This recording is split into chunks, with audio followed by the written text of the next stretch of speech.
All right, we are live.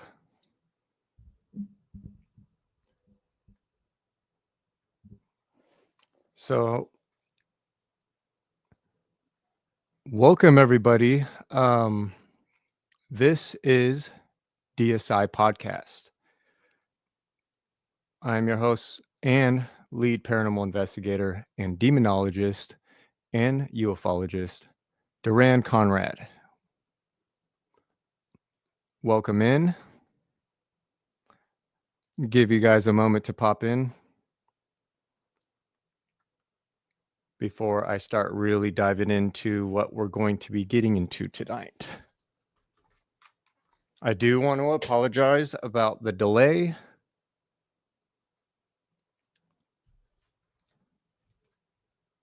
I hope everyone's day is going okay and hope your Easter was okay.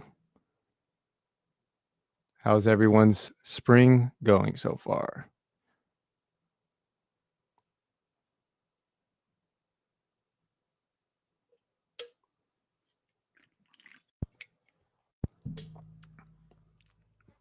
All right, we got Wanderlust.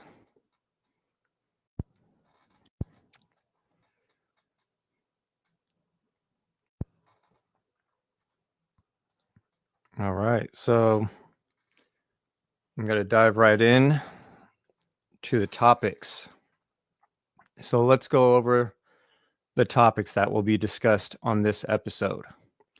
We got dreams. That's a big one right there. A lot of people have a lot of questions about dreams. I mean, who doesn't? Understanding visionary dreams versus dream illusions. It's a big one right there. And finally, astral projection. Understanding astral projection. Understanding the difference between astral projection and dreams. So those are going to be very important topics for this episode, and they are the main topics. So we're going to want to focus more on those because there's a lot to cover with it and understanding it. And there's a lot of, it gets a little complex.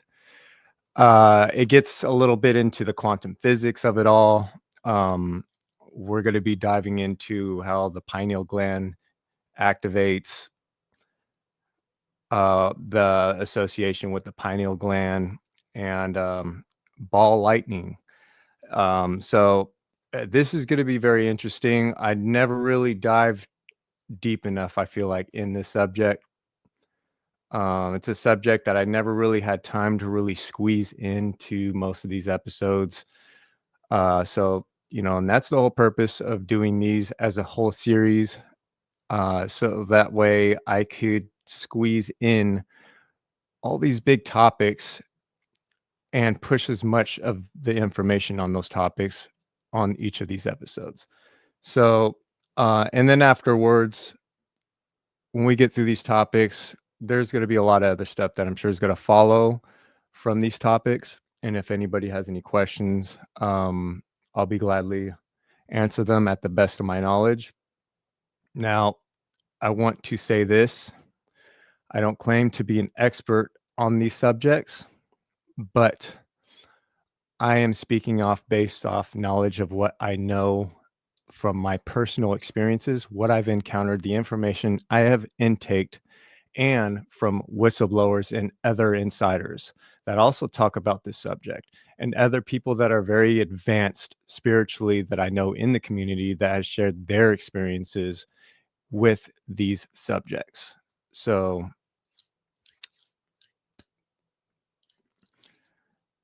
yeah, we're going to dive right into this right now. And before I really get started and getting deep into this, I do want to give Melinda the Mystic Witch a huge shout out. And if you don't know who Melinda the Mystic Witch is, you could find her on YouTube.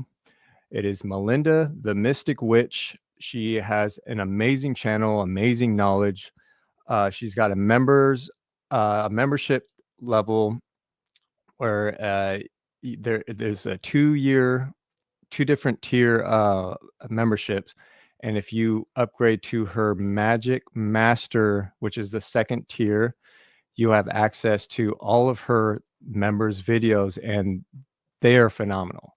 Um, we do a series called the Dead Serious Series together. It's a podcast that we collaborate together about subjects like this in particular, but I'm collaborating with someone that is very advanced in the field of um, spirituality, spiritual defense, psychic mediumship, demonology, and much more. So, and we dive in together with that on that series. And I just want to give her a shout out because she does really work on she really works her butt off on what she does, and she does a really good job. And this particular topic that we're going to be discussing today on this episode is in deep inspiration of from Melinda the Mystic Witch. We had discussed the other day about these topics together, and she had mentioned that uh, this should be discussed on your next podcast. It would be a great idea. And I was like, you know what? I probably should.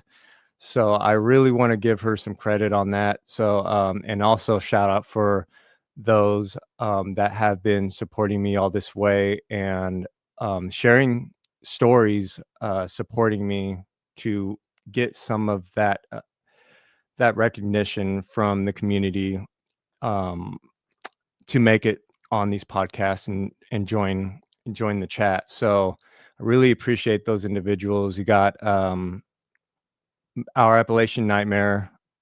Uh, oh, Luminary Luna Beans. Hey, um, yeah. So she Chastity from Light.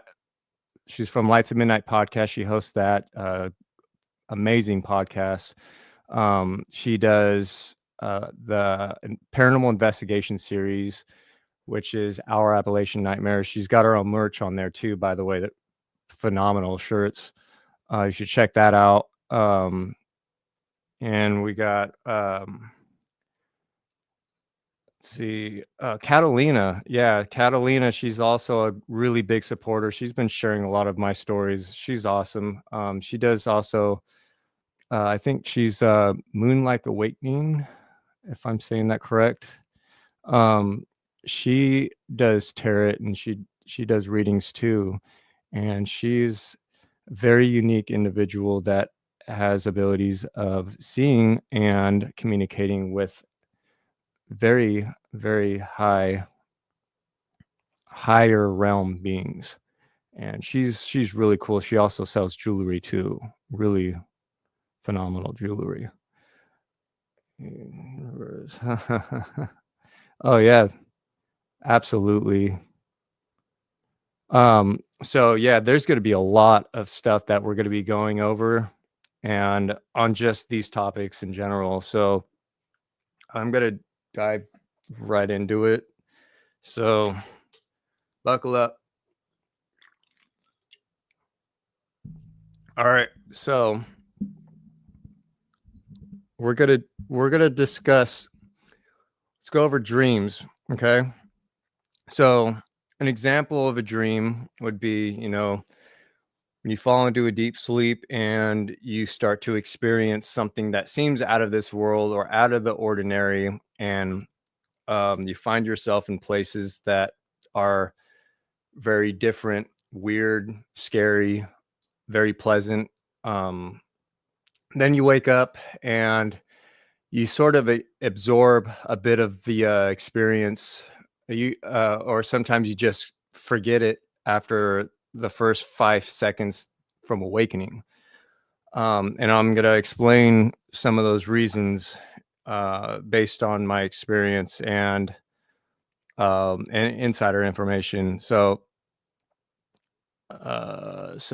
those would be the examples for dreams. So now about dreams, there's different types of dreams. Okay. So um, dream illusions. Okay. Let's dive into that. So we're talking about you have like this really obscure dream, but none of the pieces click together. None of them make sense. You get weird visuals in the dreams, the most bizarre things, right? Um, and then you wake up and the process of the whole dream experience is completely gone after 3 to 5 seconds. And you're like, "What was I dreaming about?" And you're trying to think about it so much because you know it was strange, and it's just gone. It's out of your head. Most likely that was an illusion when you're dealing with a situation like that. And those dream illusions usually could be caused because of the blockage of the pineal gland, and also your diet too has to do with that. So um your these illusions are generated based off your thought process, just how we could thought create things. So we could thought create these illusionary type of dreams that seem like they could be real, um, but they're not meant for us to really absorb in information on that and take that in as like a place that we really were. So it's an illusion. The pineal gland is receiving false a false light in there, and that light is an illusion. It's basically like jumping into a matrix, and then like so everything that you're seeing is just gibberish. So and that could be caused, you could be watching a scary movie or something, and you're really thinking about that, and you're putting a lot of fear into that, and you start like having weird dreams, kind of manipulating based on what you saw, because the thought created generated energy involved in that is manipulating your pineal gland, and you start seeing false images in your dreams, and they start really messing with you. Then you going from that to then these highly negative beings will start feeding off those energies and actually start manipulating your dreams, and then you start to really in a formal way, they're kind of like dream eaters, I guess you could say. They take away your dreams, where there's some people that really never remember any of their dreams. And some of these dreams, some of these visions, or anything that you're getting is completely blocked from your pineal gland from really seeing that that spectrum, and you're being blocked by a false light, uh, which creates those illusions. So we got visionary dreams. So let's talk about that. So we got visionary dreams where you have this very elusive dream, and you're kind of in the eyes of a situation where you don't really have control of, but you feel everything, you hear everything, you take in information. Say you're walking on a path somewhere, and there's like a group of people, and you see a house, you walk into the house, have a conversation with somebody, something happens, and then all of a sudden you're awake. um, and this all throughout that moment seemed like played out like a movie, but it seemed extremely real, and you remember the whole process. uh, and in those moments there is key elements or synchronicities within the dream experience, and it's a vision. There's something you're supposed to be following it. And what happens is that a lot of people will try to force interpret what they experience by trying to think very hard of the information. What does it mean? When you start to get obsessed about it, if you're at that point, you're getting the wrong message out of the dream. So naturally your intuition will start to uh, pick up these synchronicities or the metaphors within the dream. So, say like something that happens in the world you live in, you start to pick up some stuff that's very ironic to something you dreamt about, or you're like, oh my gosh, like this is so weird. Like, because this conversation that I'm having with this individual, I had a very similar conversation with somebody in this dream, and I feel like a deja vu moment. So, uh, some of these things are some of these experiences are your dreams trying to interpret, get you to really interpret the synchronicities within it, that there's something you're supposed to be following. So where we get in the path of the visionary dreams, or you start having dreams of seeing, like for example, I had this visionary dream where I saw this albino or white buffalo, and I never even knew what it meant. And there was just a herd of buffalo in this field, this massive field, and the only thing I saw was trees way out in the distance and just a flat land of grass. And I turn around and same thing, flat flat land of grass all the way across and trees. And it just like I would turn like that, and that's what I was surrounded by. And you got these herds of buffalo, and out of the herd of hundreds of buffalo, an albino buffalo or all white buffalo comes approaching to me as if it knows me, and I seem very familiar with this buffalo, and I didn't understand it at first, and but naturally I started picking up, the symbolic messages within the dream. And so something was trying to tell me something. My guides were trying to tell me something. My ancestor could have been trying to tell me something, or the buffalo itself was my guide and taking that form. So um, this happened like 3 years ago. And when I started really understanding that there's some type of synchronicities within these dreams, and how can I obtain the information and understand the information in these experiences?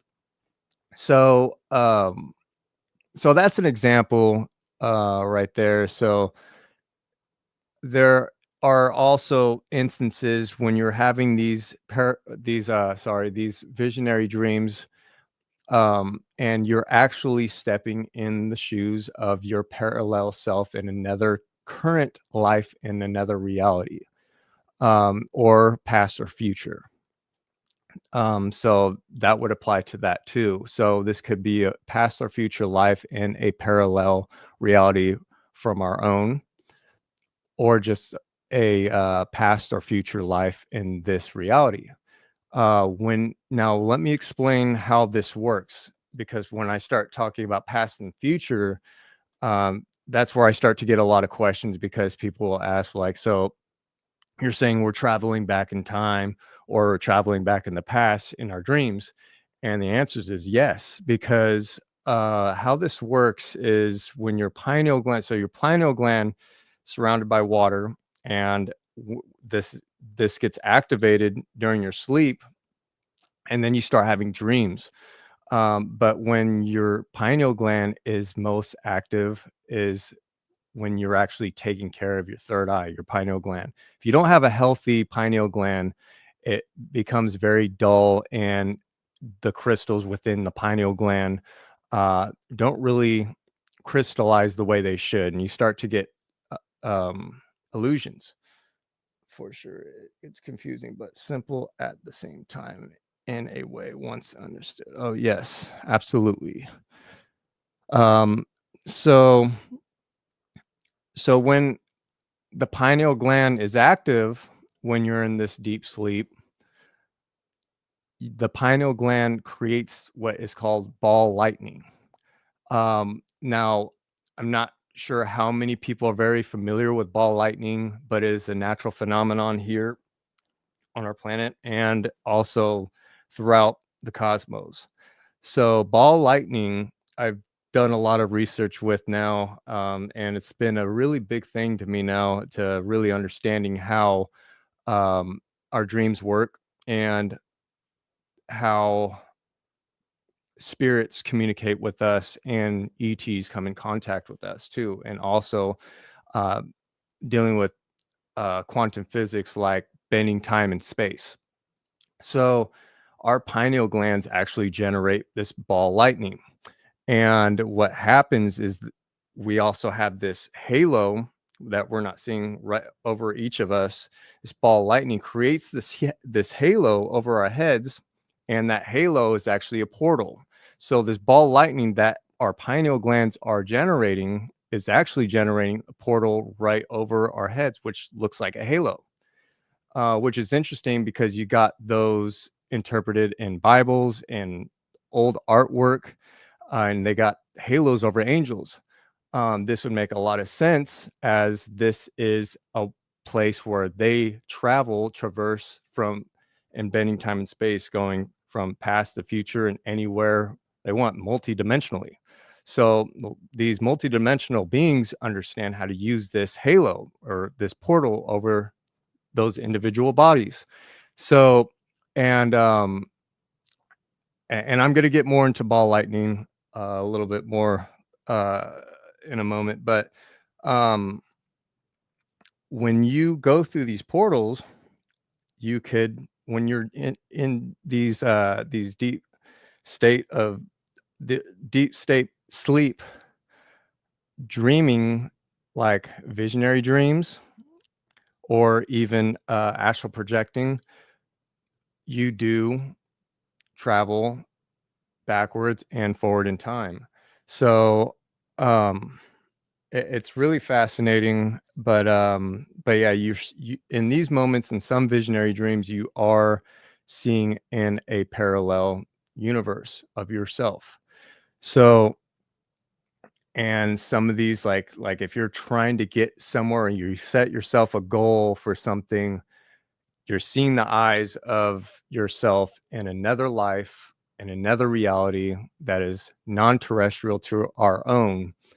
And in that vision, it is trying to tell you something of how you could be making it to the goal that you have been seeking. So there, yes, the enlightenment, yes, absolutely. um so there's a lot to do with like when you're trying to manifest something in your life. There is synchronicities in some of these dreams that help you get that manifestation to work for you, how to get it manifested. And that's how, like, with when I talk about astral projection, there's a lot to follow up with that, with manifesting too, which I'm gonna get to in a moment. Um, but visionary dreams are very important. So you never really want to ignore them, but don't force yourself to really try to understand, because the information should come naturally. Just use your heart and your intuition on those types of dreams. And before I jump into the astral projection, there are, of course, there's nightmares. Okay. So and some of these visionary dreams could be negative in ways where there are things like demons, or negative ETs that will try to generate, or or have you see something or experience something through a vision, but not really astrally, but want you to see something. And what they're doing is that they're trying to seed in fear.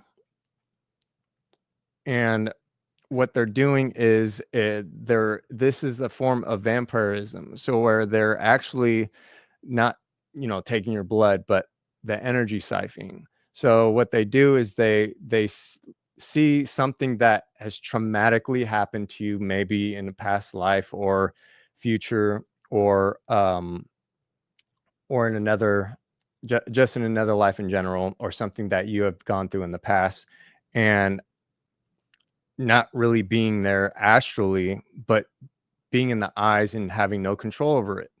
So those are situations where it's really important to pay attention to your dreams, and really not try not to get too clinged on and drive yourself nuts trying to understand everything.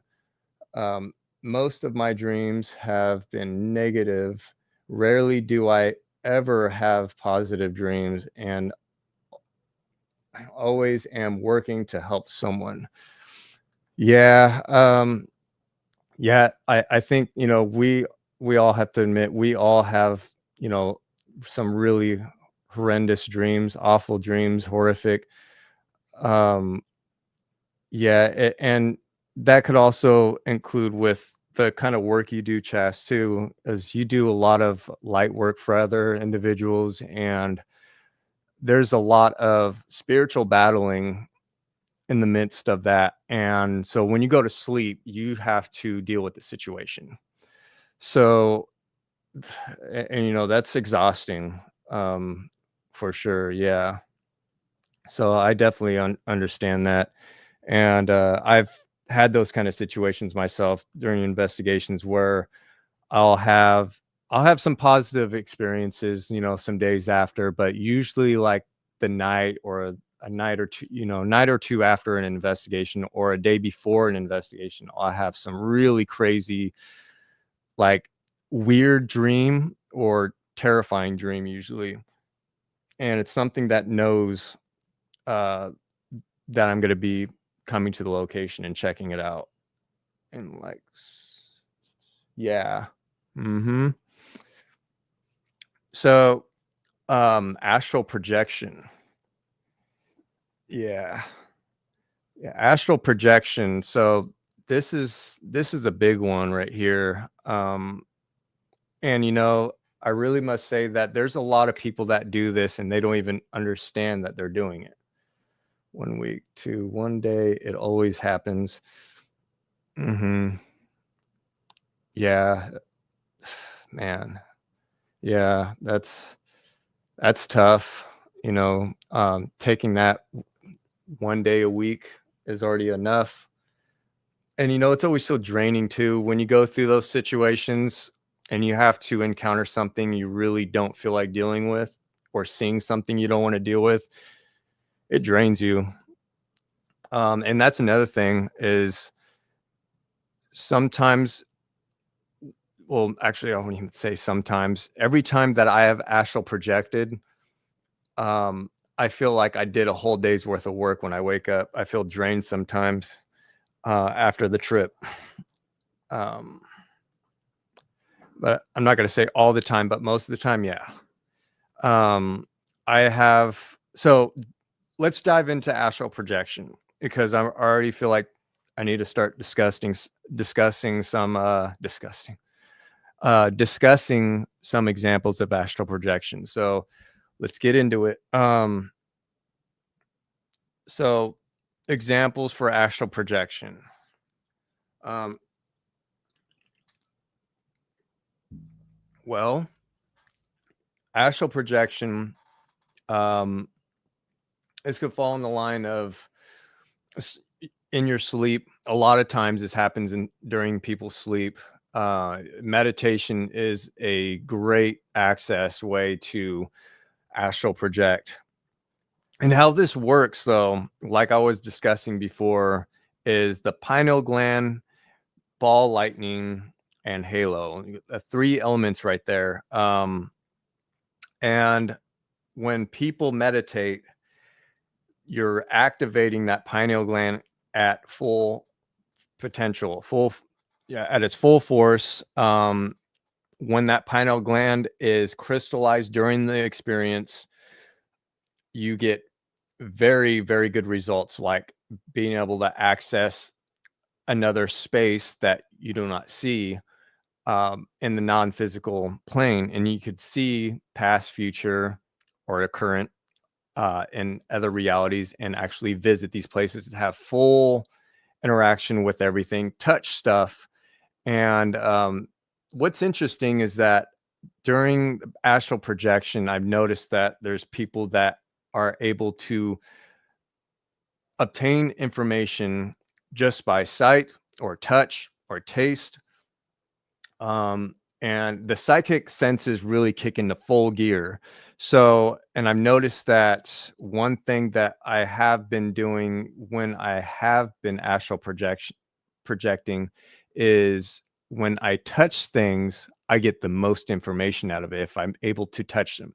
So, let's talk about an example of an astral projection experience.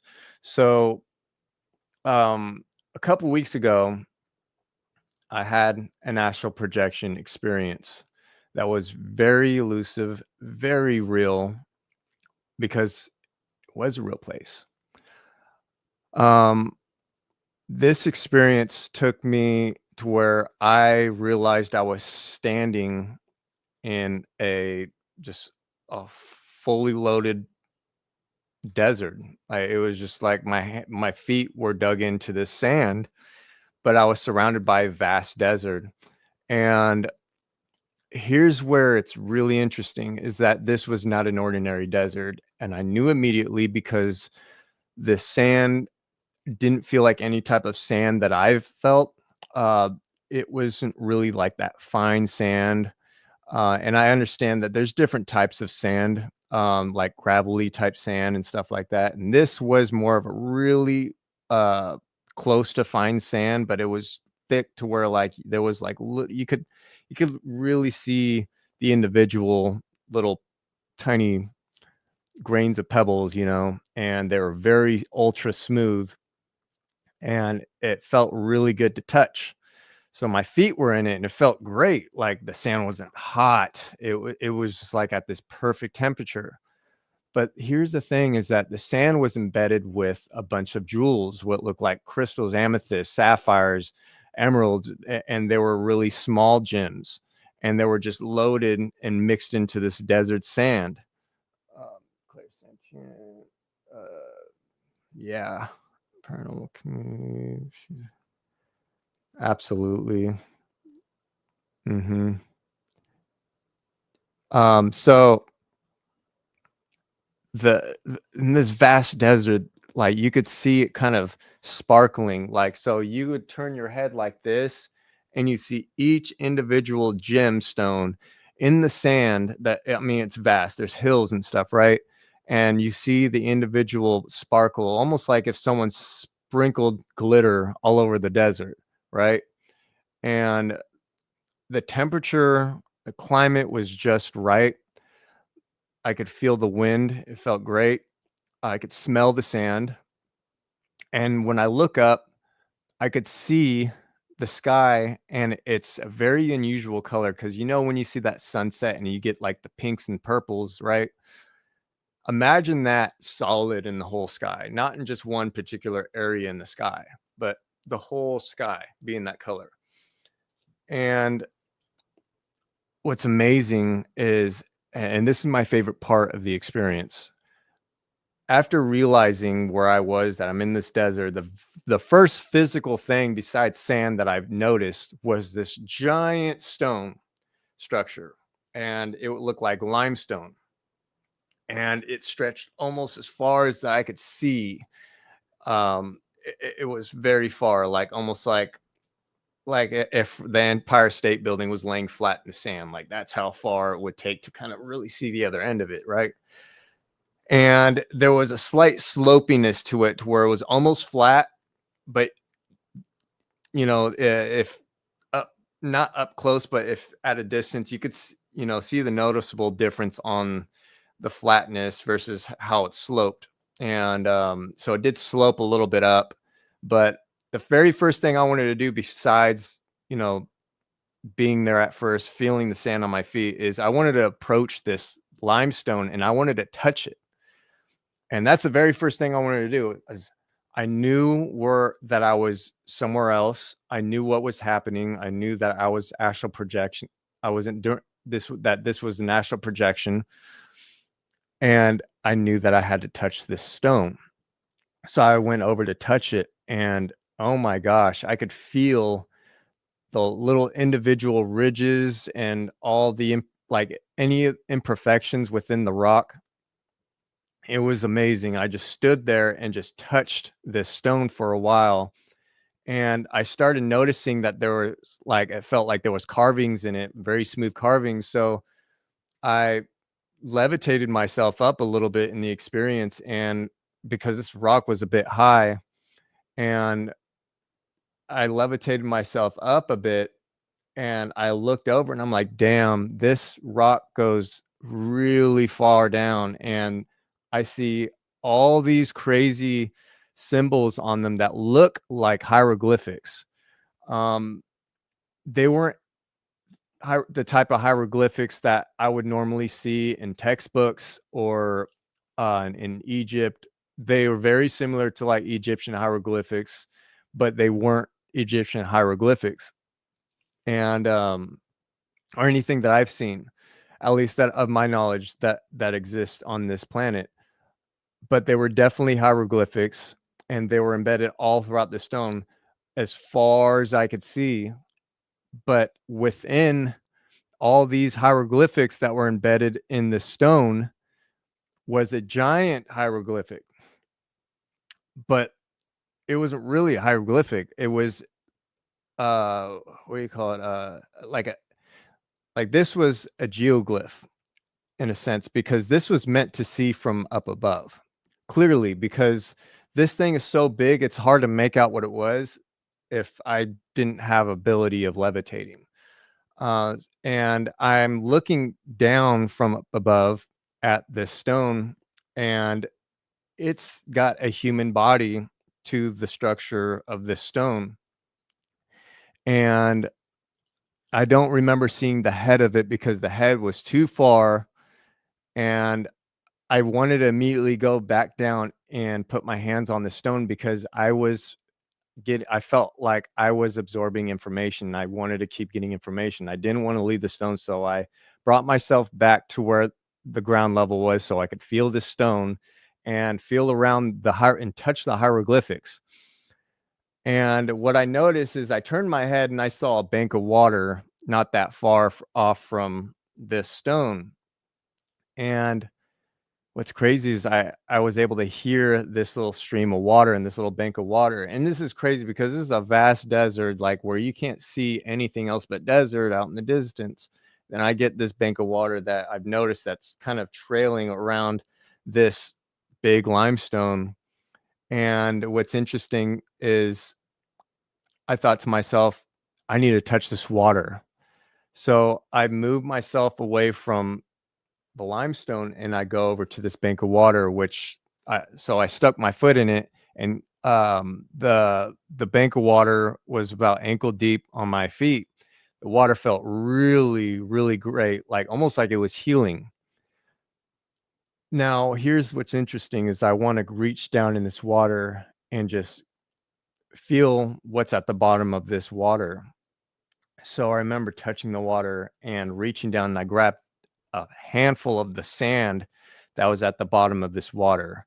And I let the sand kind of fall in between my fingers. And I've seen I remember seeing all the embedded jewels that were, all throughout the desert in the sand. It was in my hands, and they were just so flawless. There was not any imperfection to these jewels. They were just so perfect. And but I wanted to return all those gems into the water stream. I didn't want to just take them with me. I felt like it was important to return these back to the water stream. So I brought them back where I found them, and then I wanted to go back to the limestone. And when I went to the limestone, I remember touching it all the way down as far as I could walk. And I'm like, is this a structure or just a stone? So I'm really curious if what I was feeling was this an actual, like a building or something of some sort. So I find myself reaching the other end, and I notice that there's a door or a path to go in. And it really wasn't a door, it was just an already opening. And I just walked in there, and this is where things kind of cut short for me at that moment, because I arrived inside this place that seemed like a palace inside, and it was huge. And I remember walking up these stairs, and I made a left down this hall, and I mean, these walls look golden. I mean, the, it was beautiful limestone that almost had a gold look to it. And I'm following these halls. So I make a left after I go up the stairs, make a right, go down this long hall, and then I ended up waking up out of the experience. But in the end, when I woke up, I knew that I had answers that I was going to want to seek out of that experience, that there was something that I needed to understand out of that experience, that it was very important. And So that's what I discussed with Melinda, and we had a big discussion about that experience, and she had talked about being at she was understanding where I was coming from with this experience because she has been to this particular realm before, and she said it is a very high realm, and very possible that this follows with an Egyptian deity. And it wouldn't surprise me because I have always been drawn to Egypt. And here's the thing too, is that when you look at places like Mars and, moons in our solar system, just in our solar system in general, I'm not even talking about what's outside our solar system, because there's similar structures that are found in our solar system, found outside of our solar system too. And I'm talking monoliths, pyramids, um, even sphinxes. It's really bizarre, but it's a reality.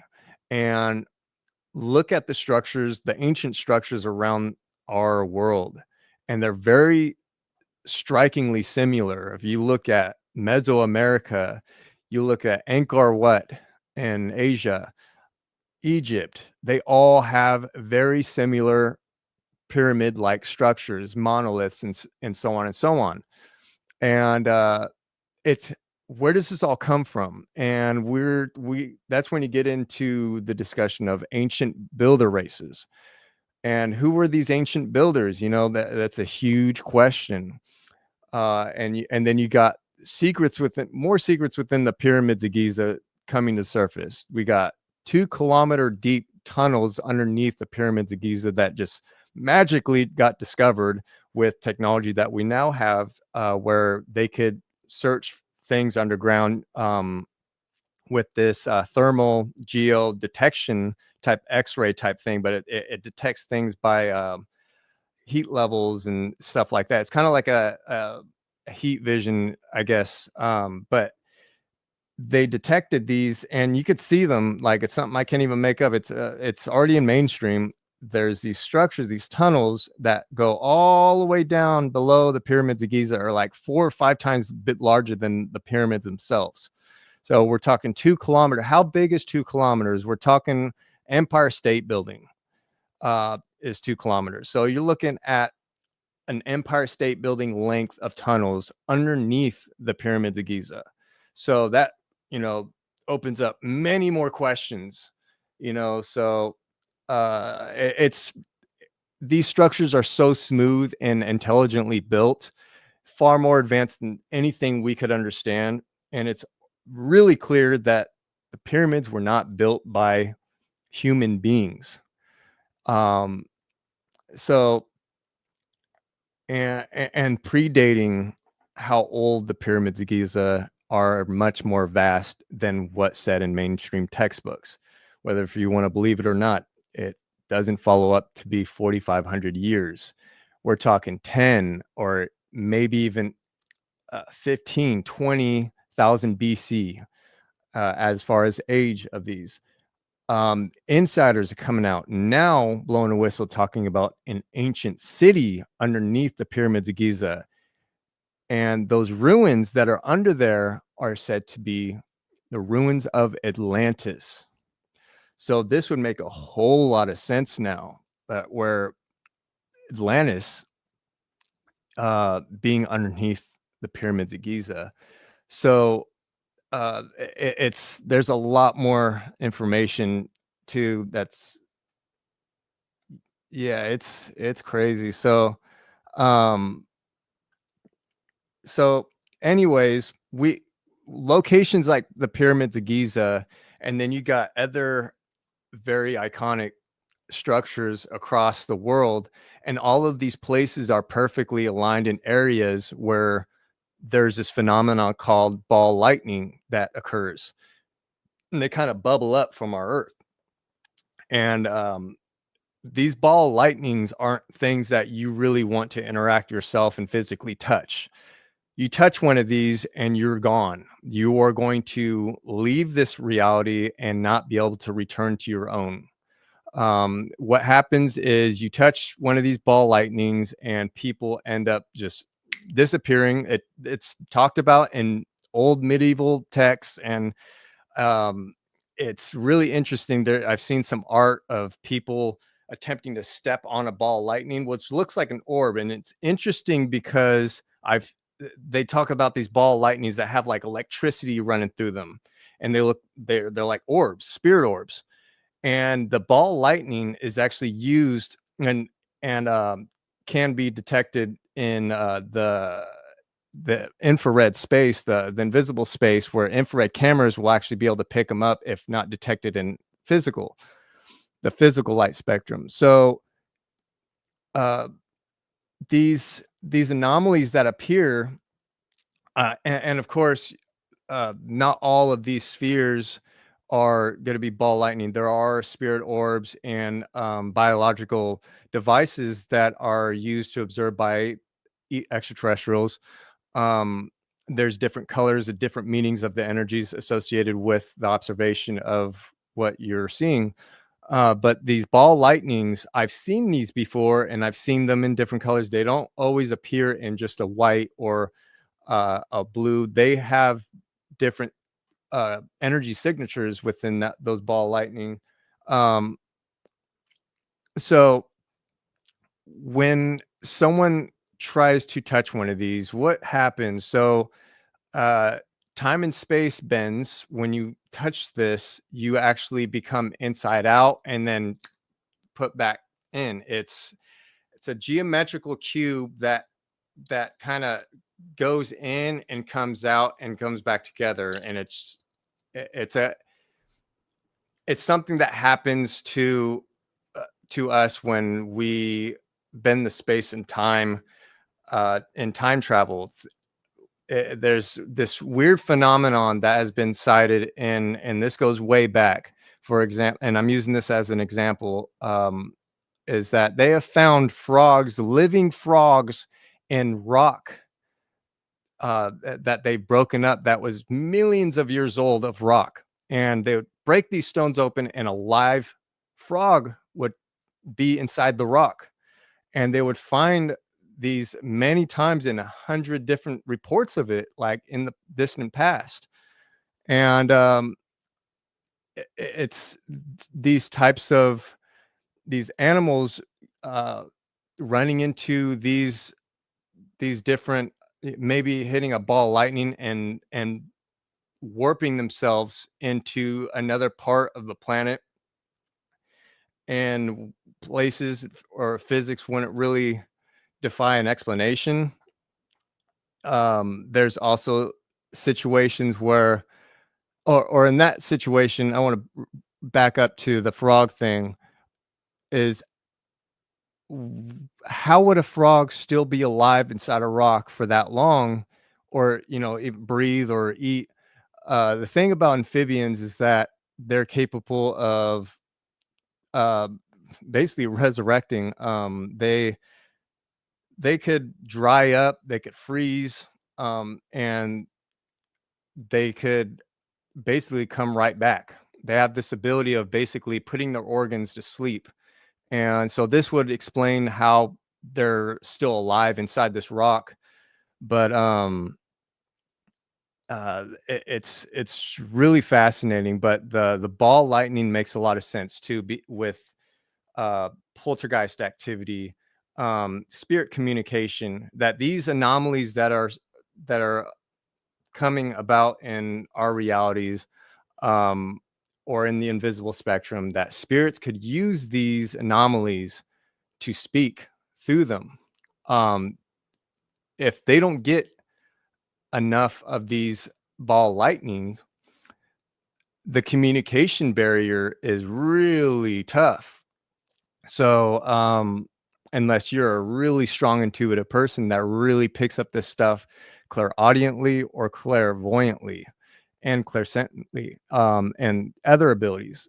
But ball lightning explains a lot of unexplained phenomenon, that where a spirit will use those balls of lightning to manipulate uh, matter and and sound waves. So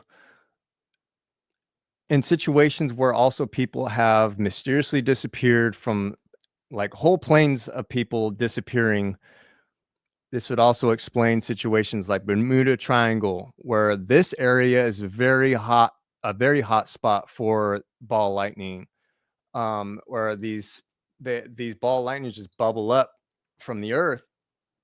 And if a plane runs into those, God forbid, if anybody when they're flying in areas like that, they don't hit one of these ball lightnings, because that plane's going away somewhere and it's going to appear in another plane of existence at some other end. And this other end is where scientists really don't understand where that other end is, because it's sending you through another space that we haven't really understood yet. But it exists, but it's not existent in this reality. So people end up going through these ball lightnings. The likelihood of them returning to our current reality is very thin, unless you understand the quantum physics within it all. And these multidimensional beings that are very advanced understand how to manipulate all that stuff and how to operate it. When the type of technology to understand how ball lightning works could be very dangerous to the wrong individuals, because you don't always want the certain individuals that are really greedy, and have them use some type of technology that involves ball lightning, where they could actually time travel from the past or future and really change our reality in ways you can't imagine. So that's a really important thing to really think about, and why the full disclosure of all the technologies that are secretly hidden, but and also secretly known by certain intelligence communities that really conceal this stuff, and not a bad intention, but an intention that they are trying to really hide things from the wrong people, that, well, not necessarily the wrong people, but from bad people. They don't want it getting in the wrong hands, because someone could weaponize this technology, this information. So, but astral projecting and ball lightning make a whole lot of sense. And I've heard the term ball lightning in the past, and I really just ignored it as, it's just a phenomenon that has to do with lightning, natural earth phenomenon. Come to find out, there's so much more hidden about it, about ball lightning, and that we actually could generate that ourselves with our bodies. It involves our pineal gland. So it's really crazy. I'm almost positive they are already trying to harness this type of energy. Oh yeah, they'll always try. And at the same time, there's almost nothing really could do so much about it, because they already do, and you're right. And that's why we have Mandela effects. When you start using this type of technology in the wrong hands, you start trying to manipulate things in the past or the future, change things, and you make the slightest change, and sometimes the slightest change can really make a big effect. So it is really important of how we treat this type of information too. So um yeah, the ball lightning phenomenon is really interesting, and I'm not an expert at it, but I'm learning a lot about it, and it's something that I newly found out about it. A person that I really looked into this about was David Wilcock. He talked a lot about that, and there's a lot of other insiders actually talking about this, and the information's lining up to make a whole lot of sense now. And so if you don't know about too much about ball lightning, look into it. It's really interesting. But don't approach and try to touch ball lightning. If you see an orb, an energy orb. You shouldn't even try to touch any energy orb. Um, but you know, if you're not, especially if you're not experienced, if you don't know what you're doing, um, and you end up touching ball lightning, you know, God forbid you do, you know, I don't know what those in those circles. You know, I thought about this too when I started learning about this. Is this phenomenon about ball lightning in situations like Mount Shasta, where people go to Mount Shasta and some people never return. They say some people are probably kidnapped or taken or abducted. I think that a lot of these situations in forbidden zone areas are hotbed activity for not just that phenomenon of, you know, ETs, spirits and stuff, but ball lightning, where people encounter ball lightning, they touch it, or this energy just shoots right in them, and these people are out of here. They're somewhere else. Um, or in this case, they swap places with another self, and someone comes back uh, with what we think is amnesia, when in fact they don't have amnesia. They just don't remember who, they don't know where they're at, who they are in that reality, or they may come up with another name. You know, they're so delusioned and confused of where they're at, because the reality that they came back to is completely alien to them. So I'm not going to say all these cases are like that. Absolutely not. But this is something that I kind of speculated about, with associating with ball lightning, that this is a possibility of a lot of disappearances. As far as amnesia goes, yeah, there's amnesia of, you know, head trauma, but people come back and all of a sudden they were a normal person. They go on a trip somewhere and they come back with a completely different personality. This could explain the situations. Oh, yes. Mm-hmm. Had an orb. Uh, wow. Oh, wow. That's interesting, Chastity. Wow. Holy moly.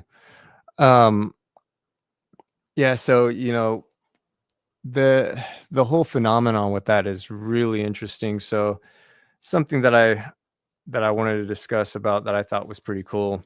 Um, and with astral projection, when you are experiencing astral projection, I've also noticed that in many cases where I've done this myself to see for myself if this was the thing, and what I've noticed is that there's like this tether or some type of cord, an energy cord that's attached or linked to your energy field in your body.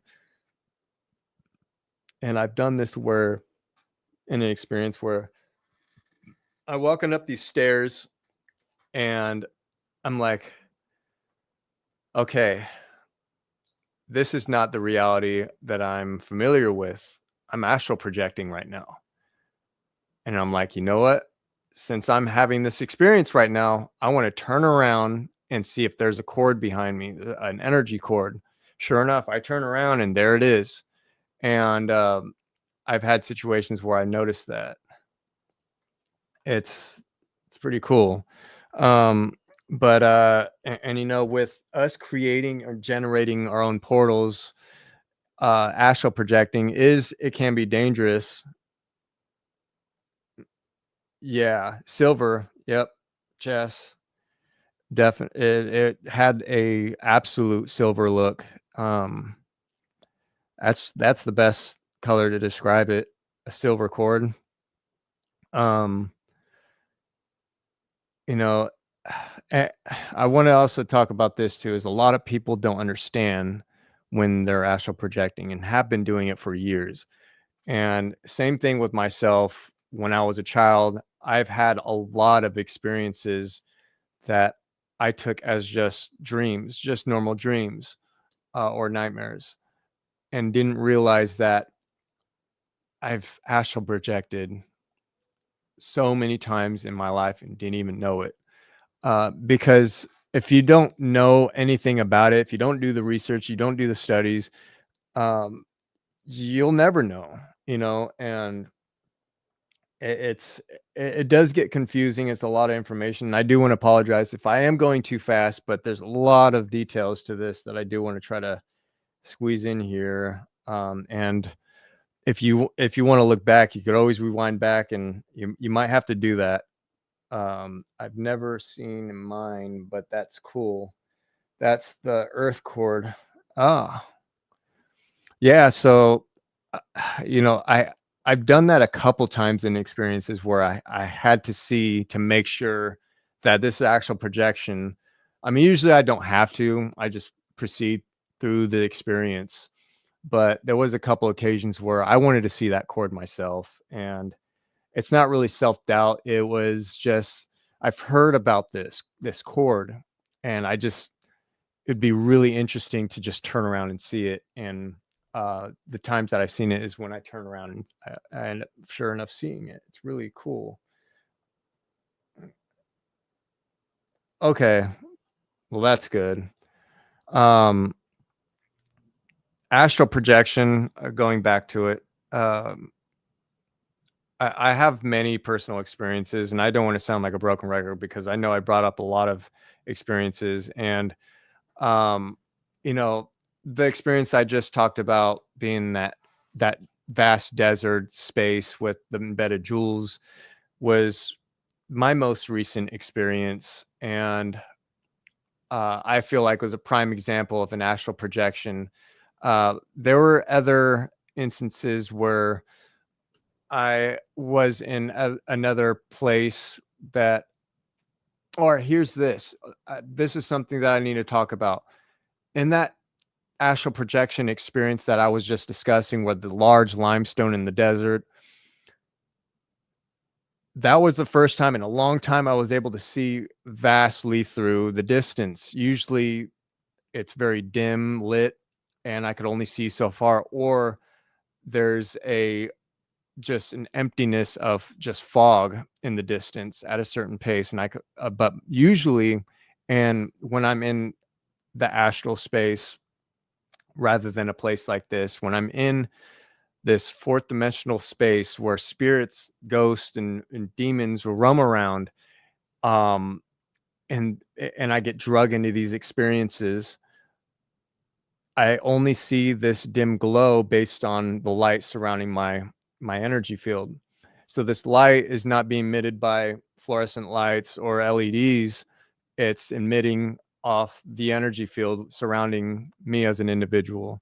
So it'd be like as bright as, like, having your window open, having moonlight come in, would be the best way to explain it. But picture that light only reaching a certain distance, like about 8 to 10 feet away from your body. And that's your viewable distance. In order for you to see more, you have to proceed to see. So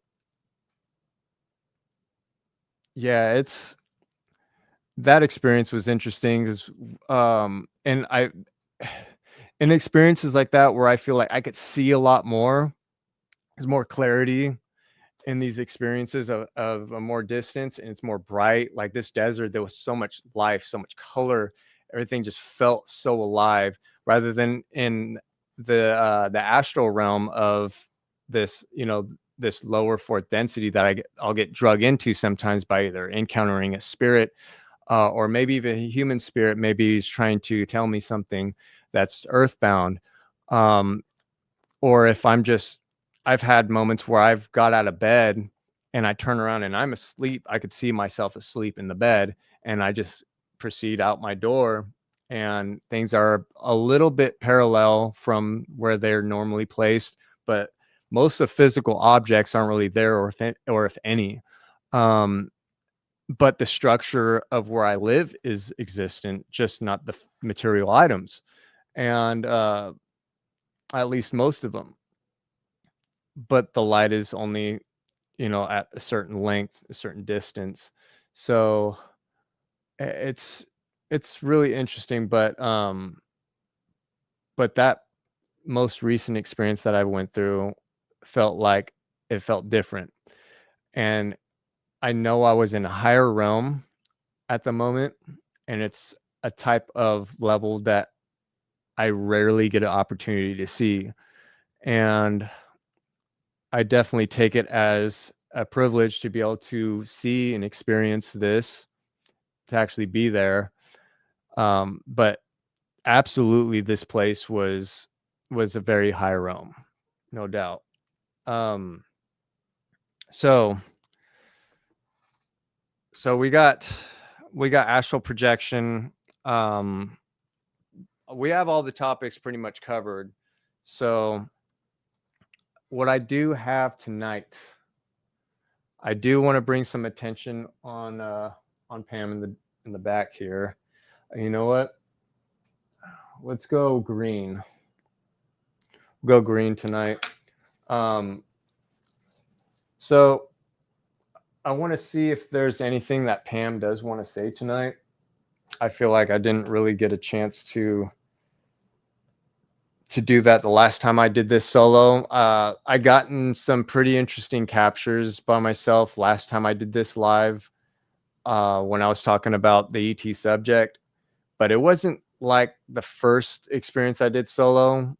First time I felt like was great, but I'm wondering if Pam has something that you may say. So we got the portal device. I'll break out the Ovilus too. So let's see if any messages come through.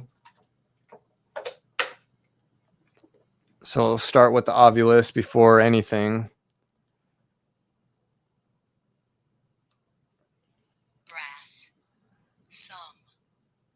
Brass and some. Those were the first two words to come through. I'll be right back because I have to go to the restroom real quick. I just got record. So yeah, we're going to leave this for you guys to record anything that comes through this device. Pillow just came through. So I'm going to leave this right here. I'll be right back.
Okay.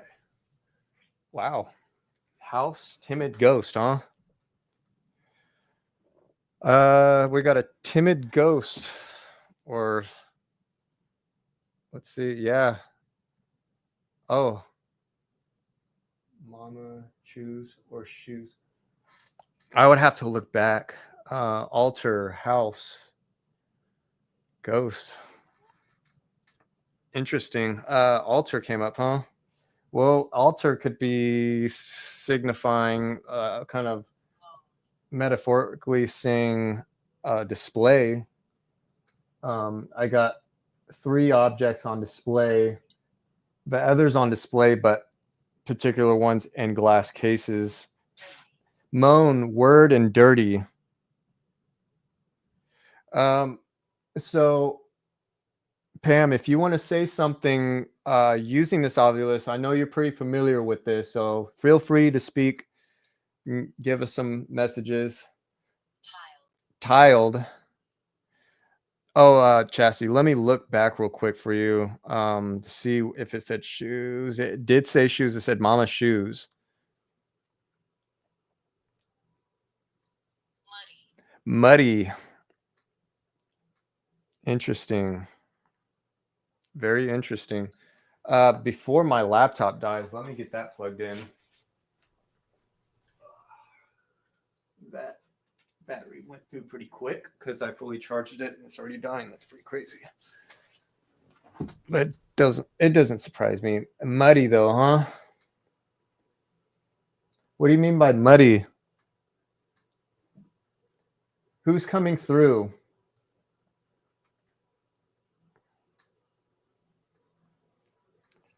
Yeah, I know. We're at an hour and 10 minutes and my battery's almost dead. That's not normal. What do you mean by muddy? Like soil, muddy, dirty? Can you be a little bit more specific? Can you please tell us what you mean by that?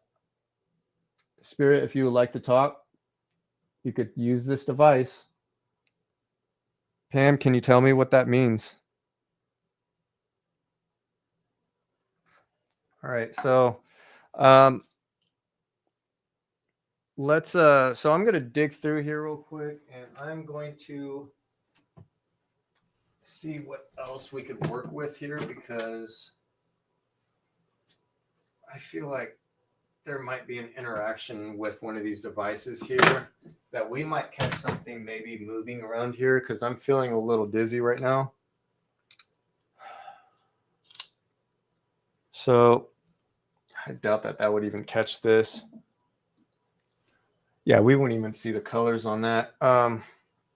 You know what? Here we go. I'll use this bar stool right here. And maybe, just maybe, this will work out. Let's see. Now, if I sit here, you guys see that? Let me see. There. I might have to adjust myself a bit here. Okay. Oh, hey, Melinda. Glad you were able to make it. That's awesome.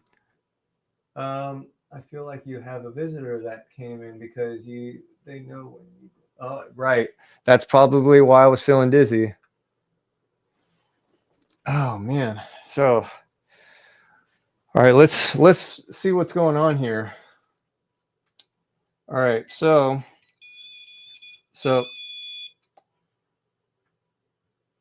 right now, you know what I wish? Okay, so let me talk about something about the REM pod. So I love this device. This is probably one of the most essential devices you could get on for paranormal investigating. One thing I wish that they would improve, energy quiet. So the energy is quiet. Like peaceful energy? Or is it trying to sneak attack me or come in more of like some rogue-like energy, like trying to come in undetected? There's a lot of I like those as well. Yeah. So here's the thing I don't like. Because I love this device, don't get me wrong, but when you're on investigation, you're trying to read alter again. Like quiet before the story. Right. That's a good one right there. That could be what it's trying to really say. That makes a lot of sense. So how they got this writing on here. Oh, right here. So there's writing right here where it says re-zero. It said couch. Okay. So it's got REM 0, REM range, and temp 0, right? Why couldn't they actually fill that in? Because it's the same color. Greek. It's the same color as the device. They didn't fill it in with any like kind of white or black or something. So when you're on investigation, you're trying to see that. You're not going to see that in the dark. So you have to see it in the light to see, or if you memorize which is which, a scene, it gets frustrating. So I need to get this position happy. Molecules. You're just talking away, aren't you? So we're going to get this REM going. Okay. So let's get this re-zeroed. Okay. All right. So, wow. Energy is strong here. Okay. It did say timid house ghost. Just realized it. Yes. Right. And now he is on the couch and he is happy. Level density. So, okay, that is intelligent right there. That's the type of stuff I'm talking about. Okay. This is the type of responses I love. Okay. So, wow. Density level. How crazy is that? You know, for people, anything. Jewelry. Oh, there's a lot of that over here. This is amazing. So, if there are any spirits over here, some because I feel one of you moving around over here. Pam, can you interact with this REM pod? If you touch it like this to let us know that you are here, I'd be greatly appreciated of that. Yeah, I did clean the jewelry. Yep. That's why flowers. Flowers are clean. Maybe signifying a clean energy. So this is pretty cool. So save. You got a temperature manipulation going on over here. Thank you for that. Some, yeah, there's a little temperature difference.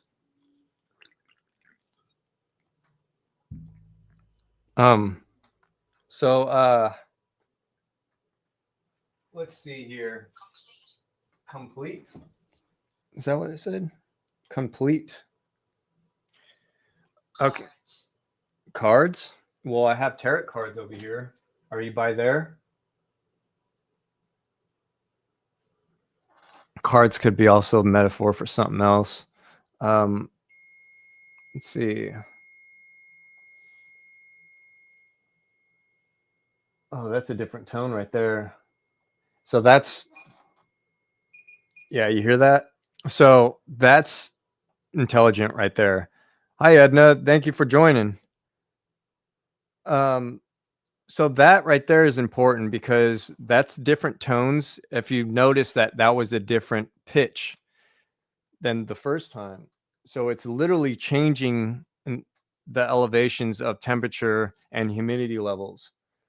Let's see. I feel like I need to grab this real quick.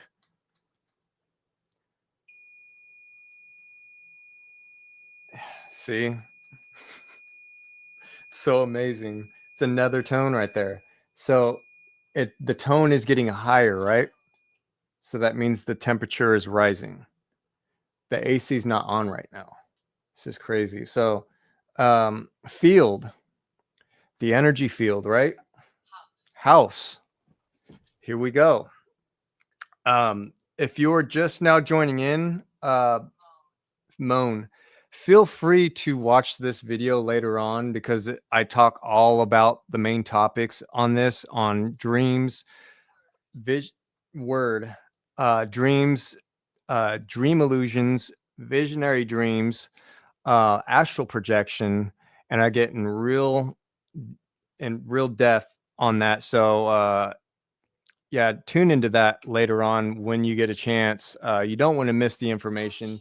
It's really fascinating. Object tiled. Does anybody know what tiled means? I know, I think I know, but I'm not sure. I got some, hold on, I got to go back on the chat.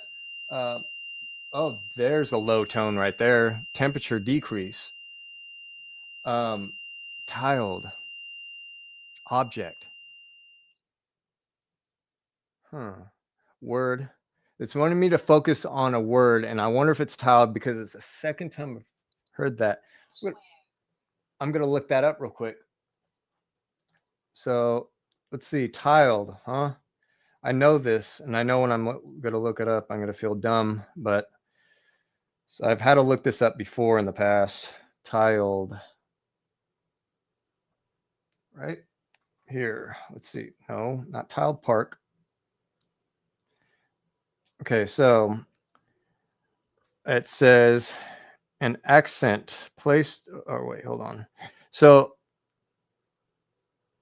right here, so it says placed especially over the letter N as past mama,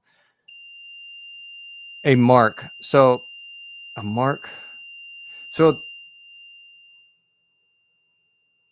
interesting. So basically, so the mark used to indicate um,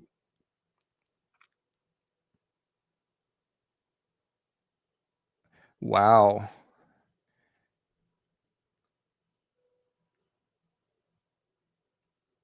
So to indicate negation in logic and geometric relation is similar to in mathematics.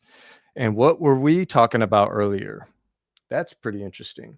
So we got, so that's while I've been organizing my tarot cards and am doing a project with them for future content.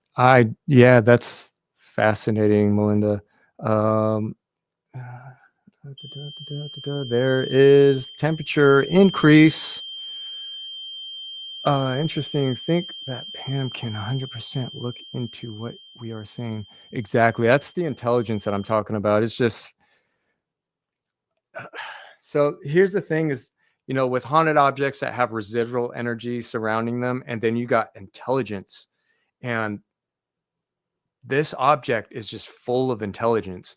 Of course, there's probably some residual energy along with that because this doll is really old, but it comes with an intelligence to it. And that's what's really interesting. Industry, muscle, drone. Drone also signify UFOs or something of observation, something that is observing, right? Let's see.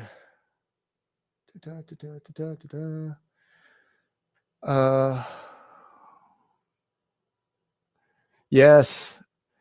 Yeah, we had some interesting things.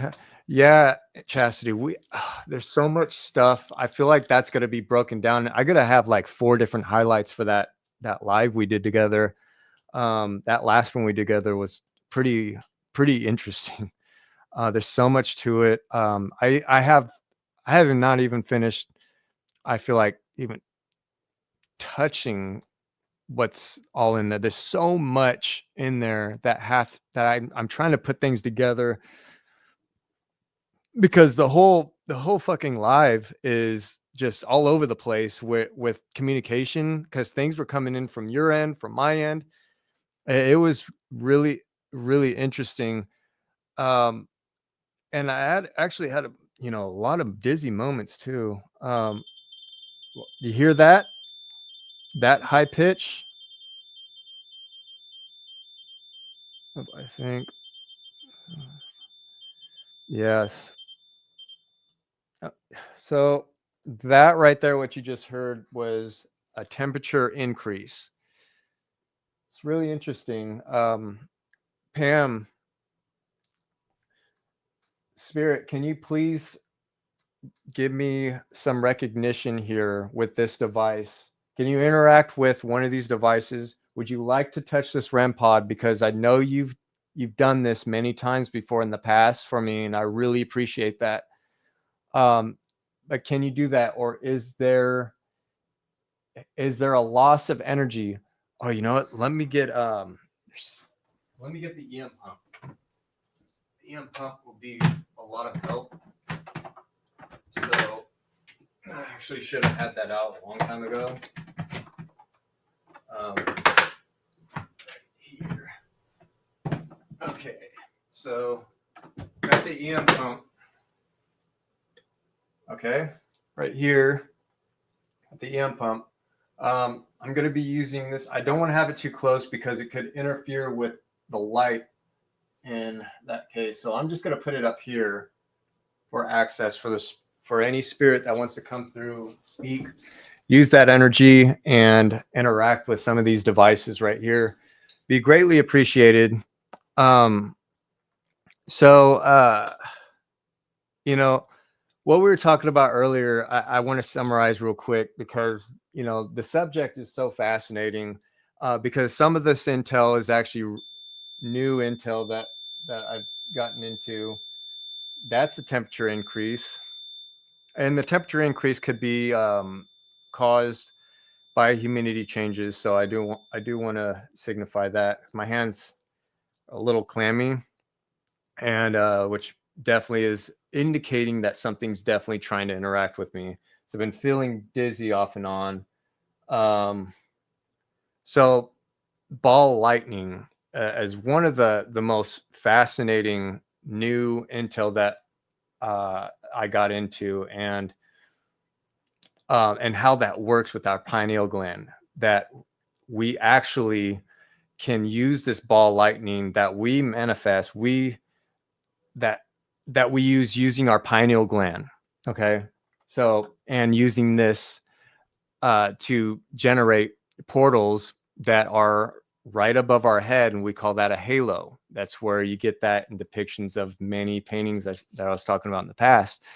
And this is generated, this halo is something that is involved with very high dimensional beings, including angels. There's a lot of things with halos involved. Is halo something that's always attached to them? No, the symbolism within the halo is, what that means is that it's traveling, so traversing between other spaces and other realities. So it's a multi-dimensional ability, and we do this with astral projection. You know, so we use this ball lightning that is materialized, not in a physical form, but coming from the pineal gland, and rhythm great. And what that does, it's generating this portal on your crown. So, and that area where this halo would form, you then get pulled through into this portal. And thank you for that. And so we have capabilities of opening portals, and it's also important to close them too. But that's how these experiences are come about. And there's a lot of information about this too in Tibet, where these in the Tibetan culture, where people master the abilities of astral projection using meditation. And when you are meditating, it's at front. When you're meditating, you're activating that pineal gland, and this ball lightning generates this portal on your crown, and you are capable of leaving your body astrally during this experience. It's really fascinating, and the fact that ball lightning manipulates time and space, bending time and space, meaning time travel. So going back, forward, or current in other spaces. So I find that really interesting, and that this phenomenon is actually very natural in the universe, in the cosmos. It's not something that just happens here on Earth. It's not just something that happens to us that we generate through our pineal gland, but it's also detected in other areas around the world, especially places like Bermuda Triangle. And it is the result of missing planes, because when planes interact with any of these balls of lightning, they disappear and end up somewhere else. So it would explain a lot of orb phenomena. Beware. Okay. It would explain a lot of, the orb-like anomalies being cited that look like plasmoids, when in fact could be involved with ball of lightning. But there are a lot of things that are plasmoids, but I believe that some sightings that people look at when they see these orb anomalies that are very bright are possible ball of lightning. But what I've always interpreted ball of lightning was just a natural phenomenon with lightning that had nothing to do with a pattern too, that had nothing to do with time travel or anything like that. But the structures underneath the pyramids of Giza had a lot to do with that appetite. And when you're talking about these structures, how they have these coil patterns on these tunnels, and the power within these tunnels, these structures are harnessing those types of things and around that pyramid. And that's why there's a lot of strange phenomenon and a lot of attraction of things that we don't understand that happen in these areas.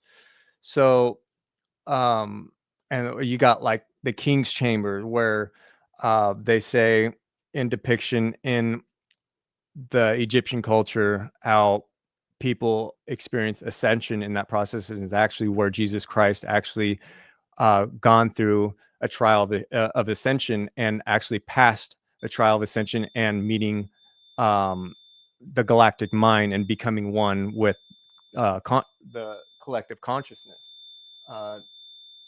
which is Christ consciousness. So thank you for that. So so with the pyramids of Giza, when you look at the pyramids of Giza, there's so much significant importance. And the fact that we are discovering what's underneath the pyramids of Giza, that's just a grain of salt of other stuff that we are going to be discovering, because there's a lot more that's going to be surfacing right now. Right now is just the tip of the iceberg. We got all sorts of other areas with all these ancient structures, and there's a lot more to look into of what's underneath a lot of these structures. And there's also a lot of things being found right now in Asia that are far more older than depicting man, of how old we are. And there's much more to go with that. So it's really interesting. So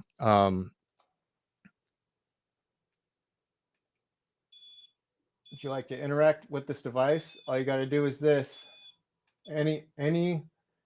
Anybody that was moving around here a little bit ago, because I felt you moving around here, can you touch this device, please? Class, quick. Before that was appetite.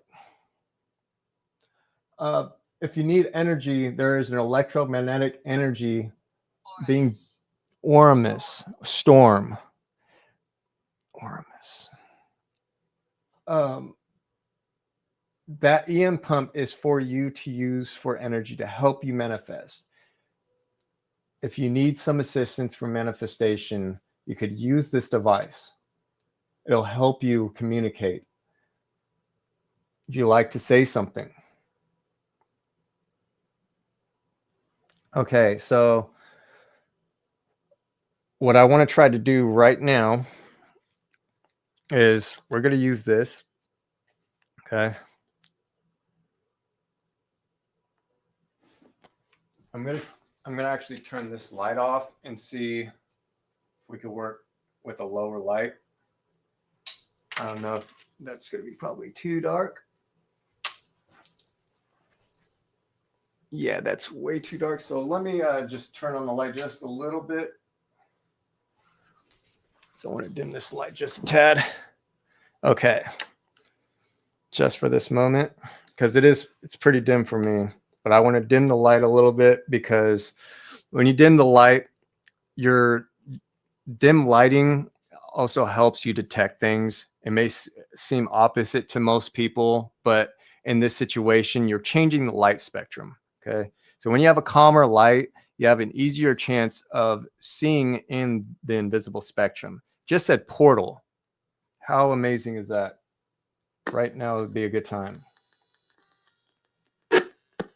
If you want to come through,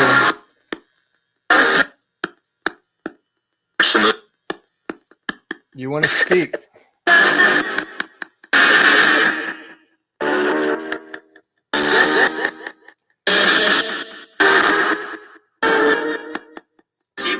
Do you want to speak, Spirit? Right now would be the time.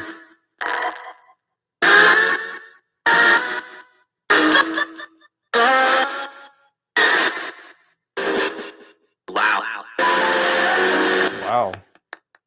I heard it sound like it said wow. Do you wish to speak? Can you announce your presence, please?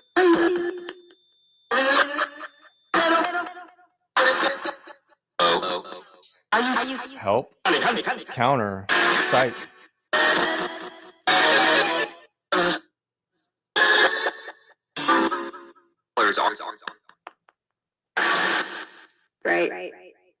Right?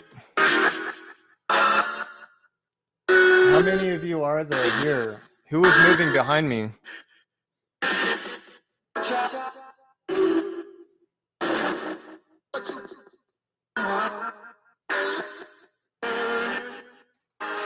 Pam, are you here right now? Did you guys hear hey?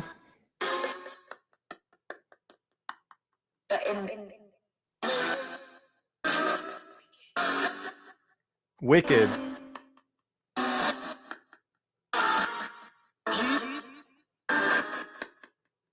Can you tell me who's wicked? That was me, sorry.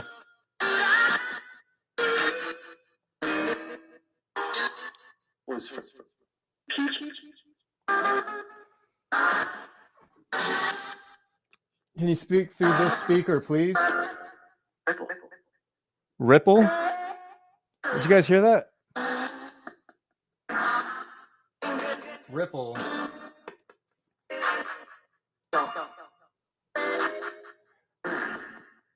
Can you tell me about these portals? Is there a portal right now in this room? Intent. What is your intent to communicate with me using this portal? Which this device is actually this device is labeled as a portal device. So it could, when it said portal, it could be also talking about this device.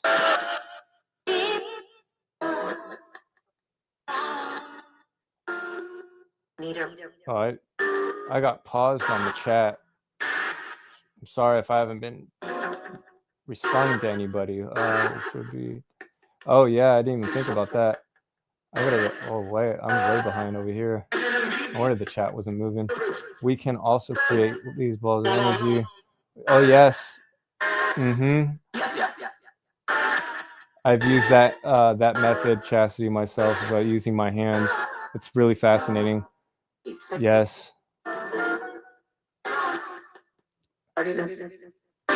What's your name?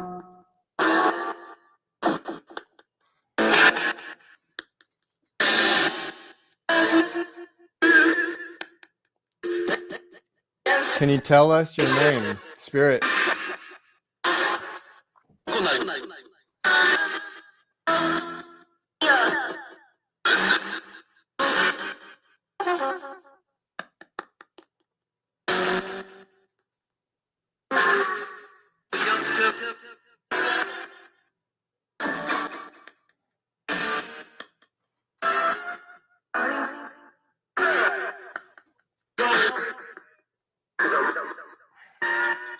There is a temperature change.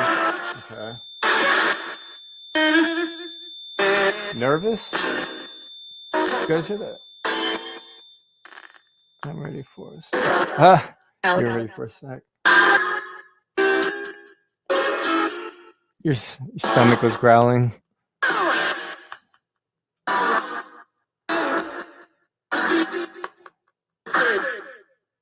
Is something you want to tell us about the subject we covered? Do you have something you would like to tell us about what we talked about earlier, Spirit? Do you have any input about that? I said? Well, it said, you said?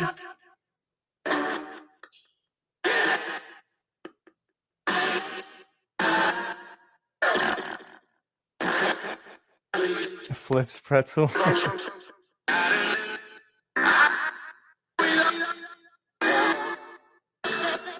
Can you tell us something about how ball lightning works?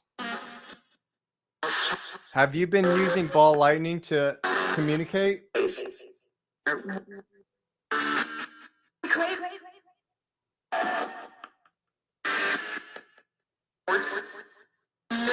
Yeah, I've been hearing a woman's voice a lot too.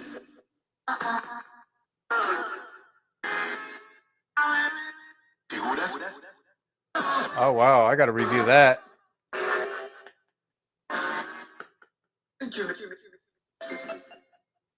You say cute? That was two spirits. Yeah, I know. I'm definitely hearing multiple of them. I'm telling you, the energy was. Oh, it just said set. Paula, cell, drag.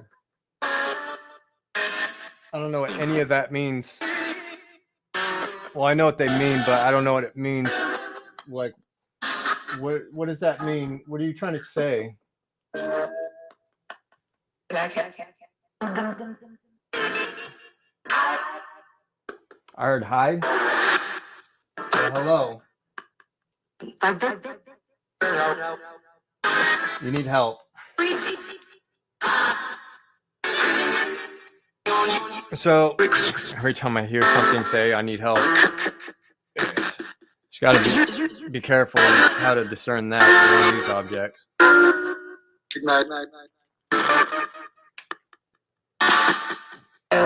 heard good night. Well, it is night. I guess one of the spirits are going to sleep.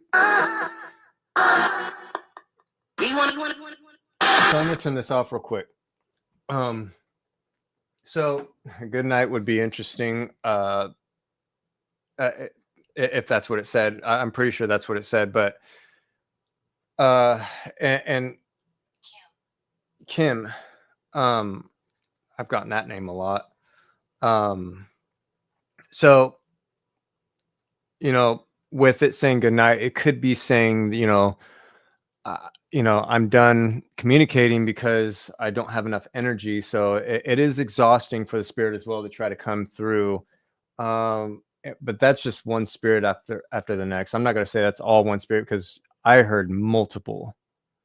Find it. Did she say I'm done? Let's see. Missing. Wasn't buried properly. That could be true. That's third just came through. What do you mean by third? Here, I'm gonna brighten up the lighting now. The dim lighting like that, it's all right. It's just it gave me a headache a little bit the way that lighting was. And now it's too bright. I don't want to make myself look like a mannequin. My skin's shining. I like to have a little bit of a even light. Okay. Let's see how that is. All right. So it was definitely multiple. Yeah, definitely a multitude of voices. So that was pretty cool. I'm not finished with that device yet, though. I do want to go back to that, but I'm curious now with the Spirit Box now. I love using these kind of devices for verbal captures because rather than, trying to rely on an EVP recorder, you could get sounds through the EVP recorder, but then you're relying on disembodied sounds, which is fine, but chain.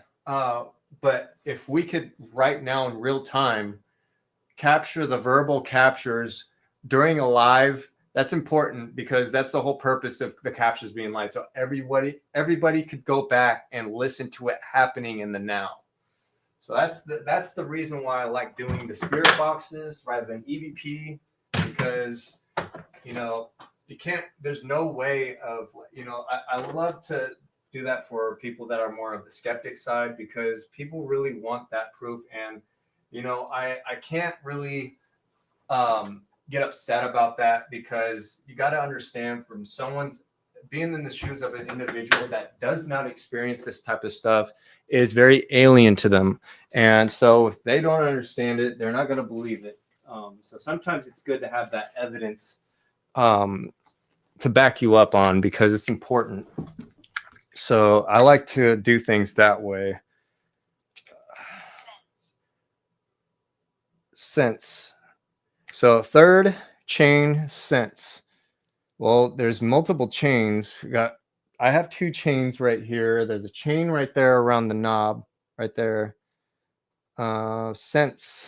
It's a lot of things that could have meanings to sense. So I'm not exactly sure what it's really trying to direct that at. Okay, so hard. Agreed. It's hard for people to believe unless they can see some type of tangible evidence to support proof of the paranormal. 100% on that. And that's what I love, having a medium on board during an investigation, because of that reason. So when a spiritual medium is on board on investigation, people are like, so would be the purpose for a medium to be using paranormal devices, or having a paranormal investigator alongside with them using devices? This is why it's so important, because this helps the client in place of the situation. Or if you're at a haunted location, just exploring what's happening in the situation. Like, say, if you go to the Sacramento tunnels or something, and an iconic historical location, you go there with the spiritual medium. Z just came through. The reason why this is important is because the devices are going to help validate what the spiritual medium on board is sensing, or what type of information they're getting in. And things like this, when you have an ovulus that's able to, that's a very high pitch, that's a temperature up. When you have a device like this, or a REM pod, and there's something being sensed by the psychic there on board, and you get some type of audible or physical, like, evidence happening with the devices, it helps validate the medium on what they're sensing. So that way the client is a little bit more understanding of what they're experiencing, what's being seen. There's a lot of things like that involve connecting the dots with the person that is psychically sensing this phenomenon, and the devices, and then you got the cameras, and so on and so on. So it's very important in that matter, because there are things that psychic mediums, that they could psychically take in on information that no device really out there could really technologically pick up, but it could validate and follow up with what they're reading, what they're sensing, what the information that they're taking in. So it is very important later. So there are, because there, I get that pretty commonly with people, just they don't really get it. And that's the importance that I want to really make clear out there for everyone, is it is very important to have a spiritual medium with you on board. So a lot of people are skeptics about spiritual mediums. I get it. There's a lot of people that do kind of um that try to fake the ability, that aren't gifted, and they try to grift people that are vulnerable. Direction. But you got people that are real genuine people in the field of spirituality and psychic mediumship, that really take a toll on people they help, and they're constantly being targeted by the negative. And it really, it takes a lot of energy from these individuals, and they and some individuals, it takes so much of a toll that they can't work an average work life like an average individual, because they're so interviewed, they're so out of focus from all the spirit contact, and they're constantly getting out of focus with their job because they see spirits, they hear them, or they'll be talking to a customer, and then imagine getting distracted with the spirit while you're dealing with a customer at work or something. So it's and I know I'm talking really fast about this, but there's so much importance to having a spiritual medium to work with in the paranormal field. Exactly, they can really help each other, both the PA investigator, yeah, and the mediums. It's important, and that's why I love learning about psychic mediumship, um, because it's really also helped me awaken myself, and something that really sparked me out of the shell that had me blocked from things that I've learned about myself, that I'm capable of doing and didn't even realize it. So working with spiritual mediums was um, a huge opportunity for me to really grow in what I'm doing. So I have a feeling I may be another debunker channel soon. Just throwing it out there in case. Yeah. You know, that's something that I absolutely support, because there's so many people that are out there for the wrong reasons, and they're really hurting the reputation of people that do this. And some of us, we really hardly make a dime doing what we're doing, because we either get shadow banned, or we never, you got high franchises of people in the media, a mainstream, that are involved with the paranormal way up here, and a person like myself is way down here. um became spread. You can't, you just can't win that franchise, that series of that level of content that they're going to have ever, because they're here at the mainstream, and you're here at the truth level, where you're not really sticking yourself in a tunnel vision, where I can't speak on certain things. I mean, at a degree, there, you got to respect some stuff that has not been really disclosed yet, but at a degree. So respect stuff that is classified at a certain degree, because you also don't want to put yourself in too much danger. But there's certain things, and when your intuition will tell you, and also what whistleblower, look into some of the whistleblowers, you'll see what stuff is really being pushed out there. Look into those topics, and start spreading that word on the focus of that, after you've done the research to understand what these insiders are talking about. So uh and let's see, it's good, right, as they debunking, so it's, I think that the debunker report, you got false lighters, these people that say that they spread white wife focus. I have to look back at this. I got distracted with the subject I was talking about, but we got spread wife focus. Um, that's interesting. So, yeah, it's you know,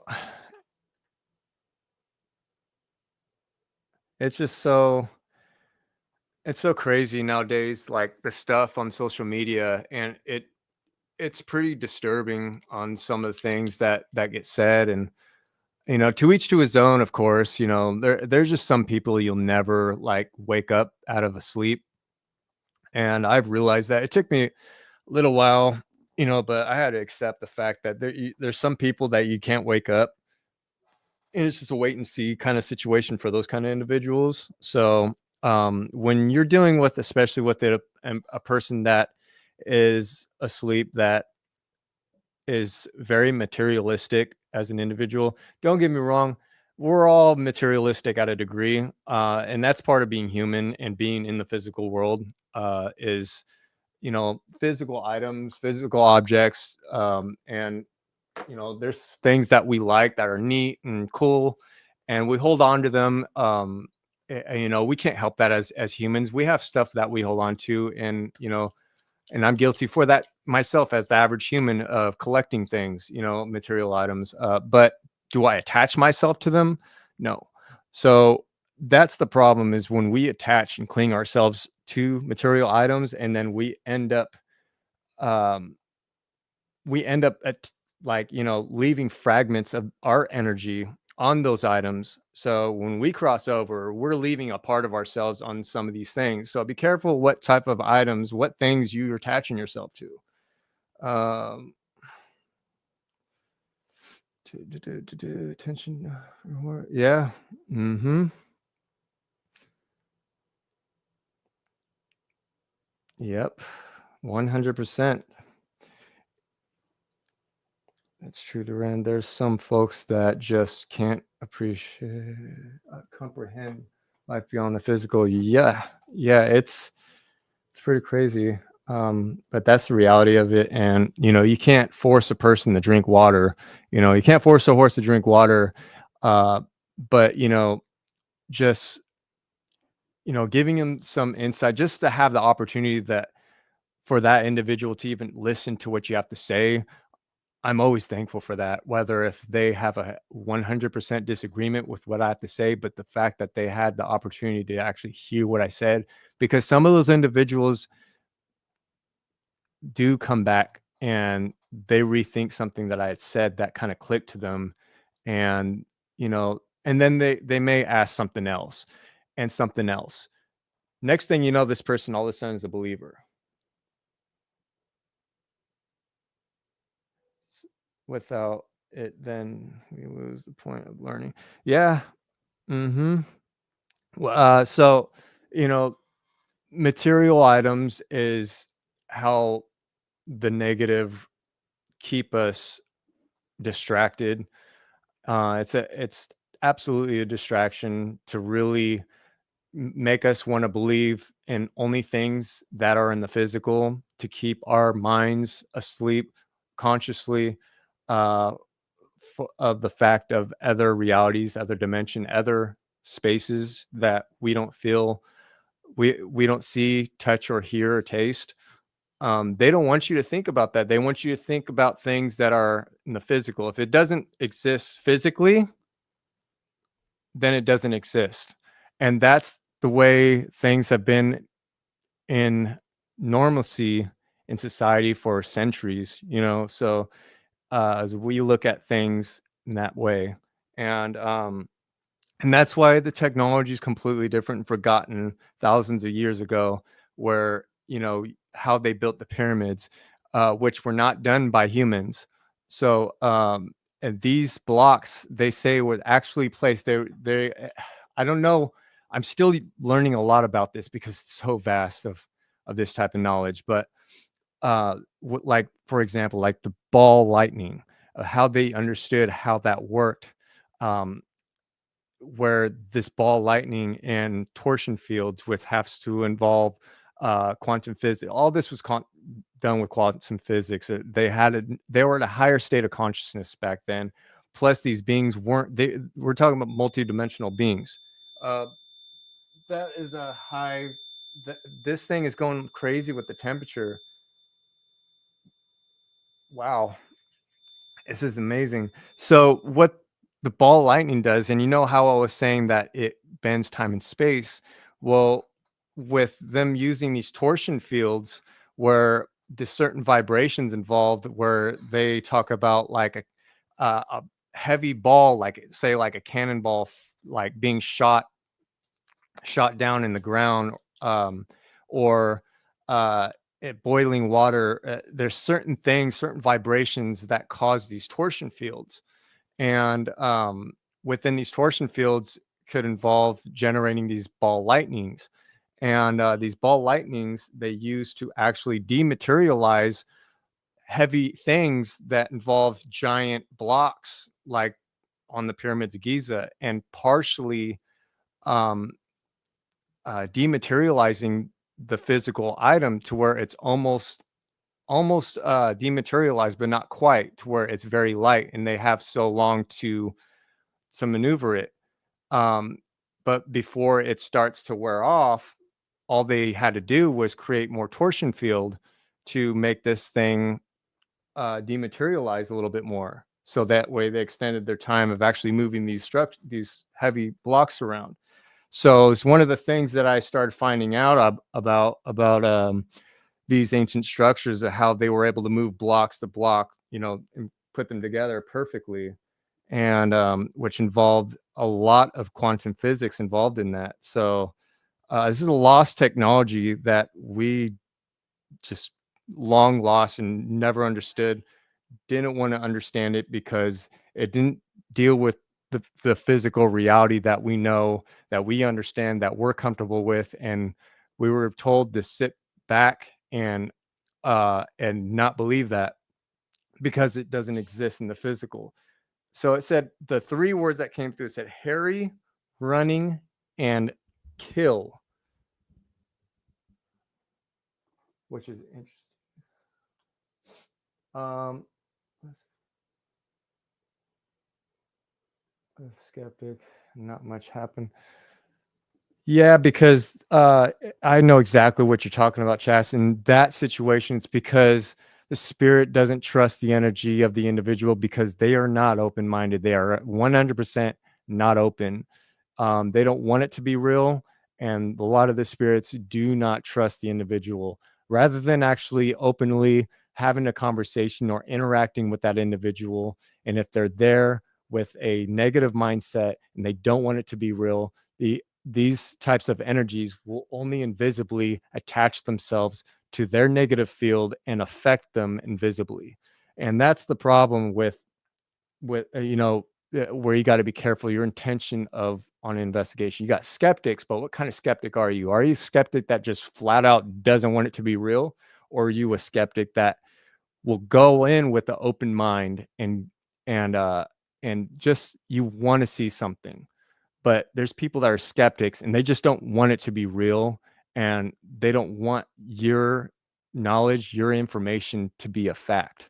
They want everything to be fiction. They want everything to be only in Hollywood, that it's only in movies, it's not real, it's fake.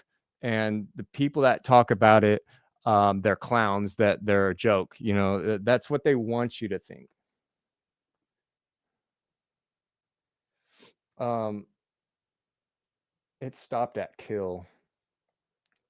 So I don't know if it's picking up some residual stuff.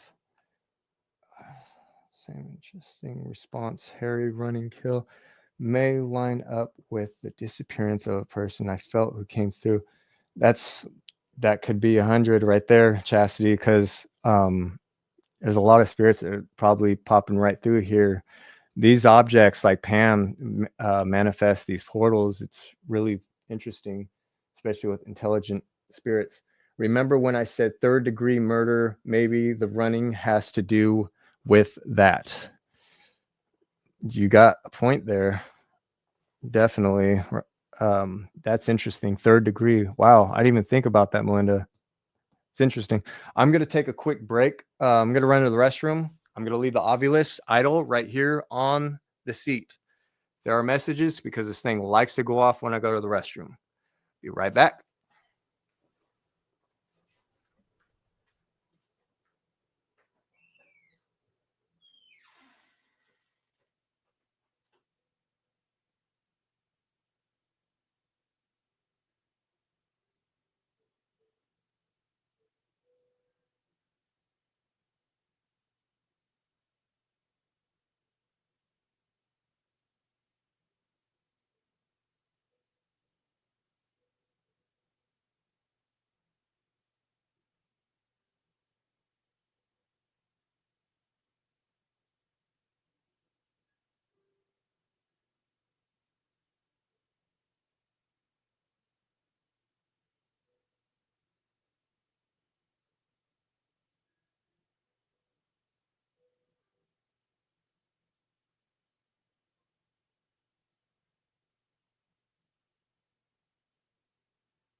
Okay. Oh, we're still stuck at kill, huh?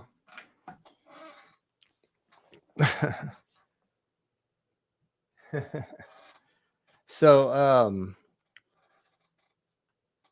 yeah, what I'm gonna turn this off real quick because there's something else I want to discuss. I don't want any distractions from what I'm about to discuss. And we'll get right back to the communication with the spirits in just a moment. But I wanted to go back and talk about silent timed ghost. Yeah, literally. Um, so I didn't even think about that, Chess. So you said you literally just said he's on the couch chilling. So there's a metaphor to that. So a couch meaning just sitting back and waiting. It, because I technically don't have a couch right here in this room, but the metaphor of that word meaning just sitting around here, sitting back, hanging out, couch. That could be a metaphor for that, right? I mean, yeah, definitely could be. Yeah, exactly. I just now thought about that. Something just really energetically told me that could be what the synchronicity to that. I mean, there's a lot of words that come through that could mean what it not directly means. And that's what's interesting about this device. And also, and as well as I do, Chastity, is when you're on investigations, um the the message kind of just decodes within your subconscious, and you just kind of, sometimes it's delayed, the answer will come. And so, like, sometimes we'll come up with the conclusion of the information, and then all of a sudden you're like, wait a minute. You're like, think about it. Couch. That could mean hanging out, sitting around. There's a lot of things that come metaphorically. Stephen earlier came through box right after I typed it, and probably happened at the same time. There is the delay. Oh, okay. Interesting. Yeah, absolute delay. You're right about that. So the reason why I wanted to stop this whole, just pause on the investigation real quick, is I wanted to talk about going back what I was talking about, visionary dreams and astral projection. And this falls in the line of both, that this could happen with, but more and more visionary dream experiences where, um, you ever have, and I'm asking everyone in the chat right now, and anybody that's watching this later on, I really, really would like to know. And as a group, as a community, I want to know, um, has anybody ever had a dream or a vision in their dream or an astral projection where they've been somewhere and where they're at, and you're thinking yourself, I'm like, oh my God, I've been here before, and another dream, or it just so familiar. It doesn't exist at all here in our reality, but and you feel like you've been here before. Um, you have. And what this is you're seeing in another life that you've either lived, or a life that you are currently living in a parallel universe, a parallel reality that is not able to be seen, touched, smelled, or taste. There's multiple realities, and we have those opportunities using our pineal gland to experience those types of visions. Because in those visions, there are synchronicities within them that our subconscious takes in, and we start to decode the message within the dreams. But like in a lot of remote viewers, when remote viewers are doing a reading, uh, there'll be another spirit, a higher spirit talking to them, like for example, Archangel Michael or the Egyptian god Horus. You'll start hearing them speak to you, but the words are coming through. You hear the words coming out, but you can't really understand them. When you try to focus and understand them in this experience, you're getting the wrong message. Don't listen, try to listen to what is being said, because it's meant for your subconscious. It's meant for your higher self to really decode the information. When you allow yourself to try to forcefully understand what they're saying, you're not getting the right message.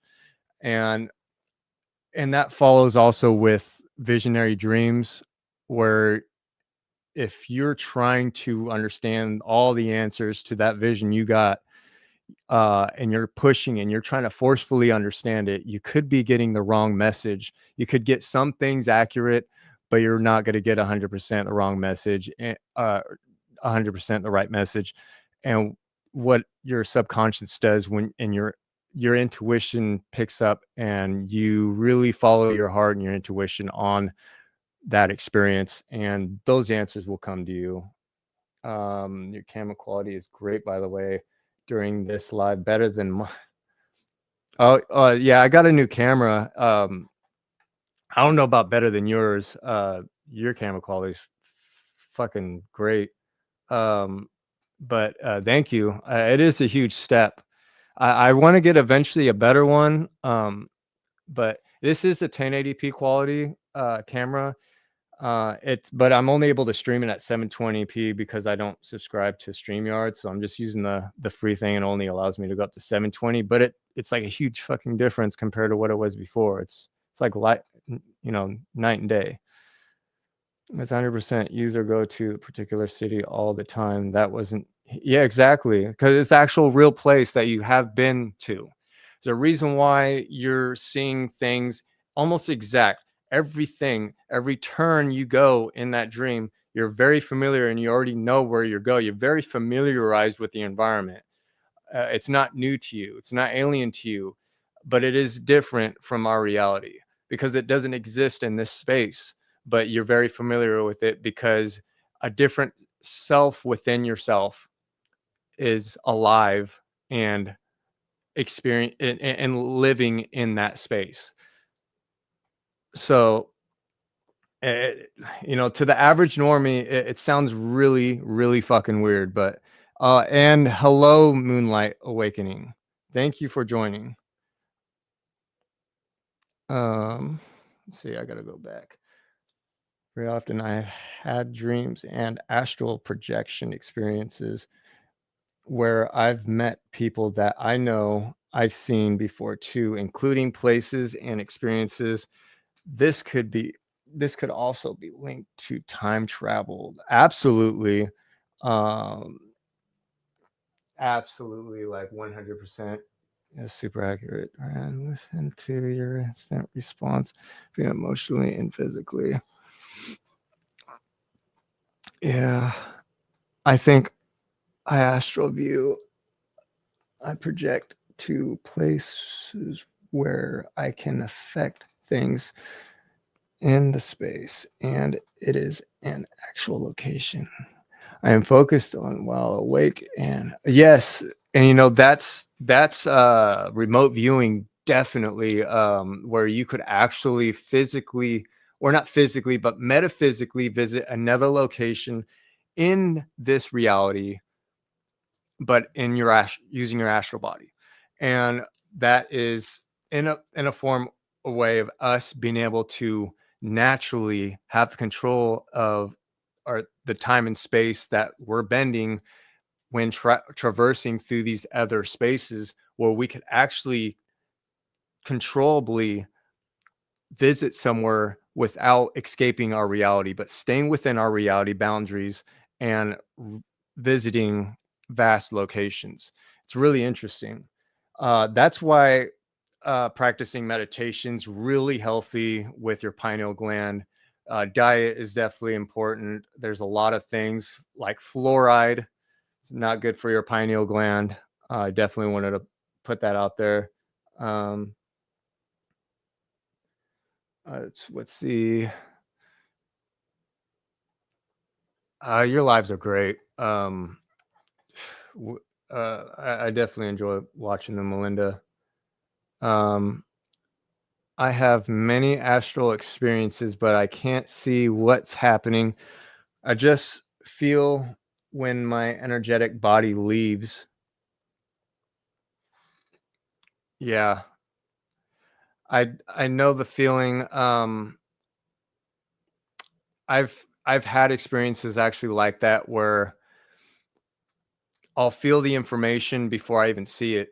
I sometimes I won't even see the information. I'll be partially awake and I'm not asleep and I don't see anything. Everything's still black, but I feel and sense images that's happening in the now when I'm not seeing, but actually feeling or sensing the information. But I feel like that's part of like the clairsentience of actually sensing that information that way before you don't even have to see it. You just feel it. Yeah, it's crazy. You're probably to moonlight, probably feeling the same color. Yep. 100%. And you know, usually before I have a experience with astral projection, I'll see so many spirits before I go to sleep, and usually it's an indicator that I'm probably going to either have a visionary dream or I am going to travel. Done. It happens when they cannot help themselves. It doesn't happen if the person can clear for themselves. Yep. That's 100%. I agree with that, Chastity. Lots of earth energy. Yeah, I agree. I definitely work really good with earth element. Let's see.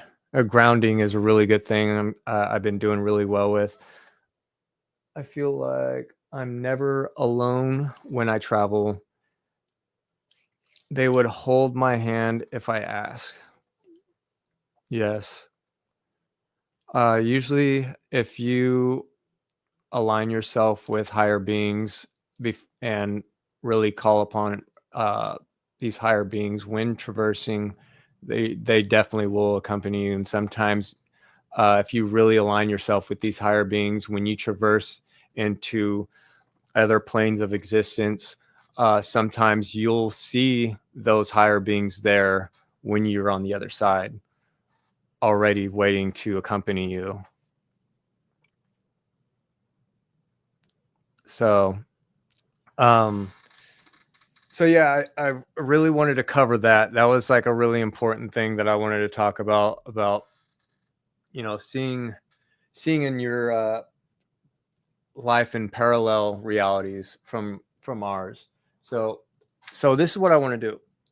Now I don't know how long I'll be able to run the SB7, but I want to run the SB7 for as long, at least a few minutes, or maybe 5-10 minutes.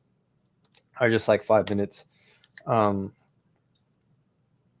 I don't know how I didn't charge this Bluetooth speaker last night, but I haven't used it in a while either. So hopefully it has some charge to it.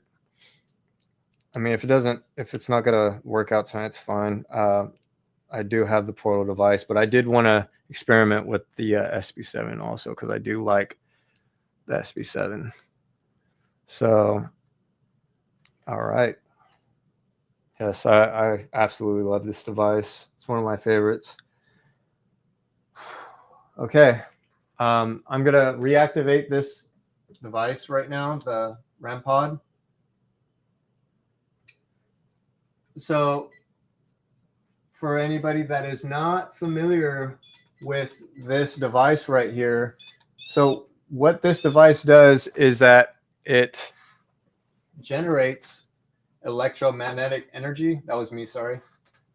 Electromagnetic, getting tongue twisted. Electromagnetic energy through this device, and so it's generating it out. It's kind of like that EM pump, but it's kind of like a lure, right? So it attracts the spirit to the device. Once they get so close to the device, which in the astral plane, it's much different than here. For physical objects to come close to this, it'd be like this, right? I got this way too sensitive. Hold on. Let's tone that down a bit. So you have to be close, right? A spirit, it could be a little bit further, but also depends on the energy level of the spirit, how much energy it's got to be able to come close to the device, right?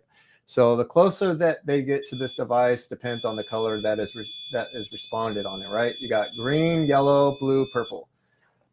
So sometimes, and what they could do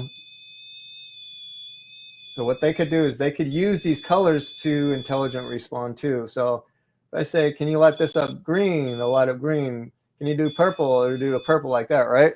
So it's really amazing. At the Ross house, we had the SB7 hooked up to the portal of angels, and we had a full-on convo with the same spirit for several minutes. Can't wait to review this. That sounds really cool. I will have my own portal soon.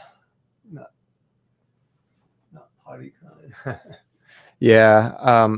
I also want to get a nice portal. I mean, the one that I got over here, I mean, it's a good something. I mean, it works really good. I've gotten a lot of captures off it, but I do want to invest in something that is more quiet, where I could actually focus a lot more of what's being said, rather than because there is white noise in it, and I know there's a lot of portal devices where you could actually cancel that white noise, and this doesn't have a setting for that. Let's see. For a beginner looking to buy a paranormal device, which one would you recommend, and where could I buy it? So what I would recommend for sure for a starter would be an EMF detector, and you could do like a K2 meter. That's usually good for beginners. It's very simple. There's not much like needing to understand how to work it.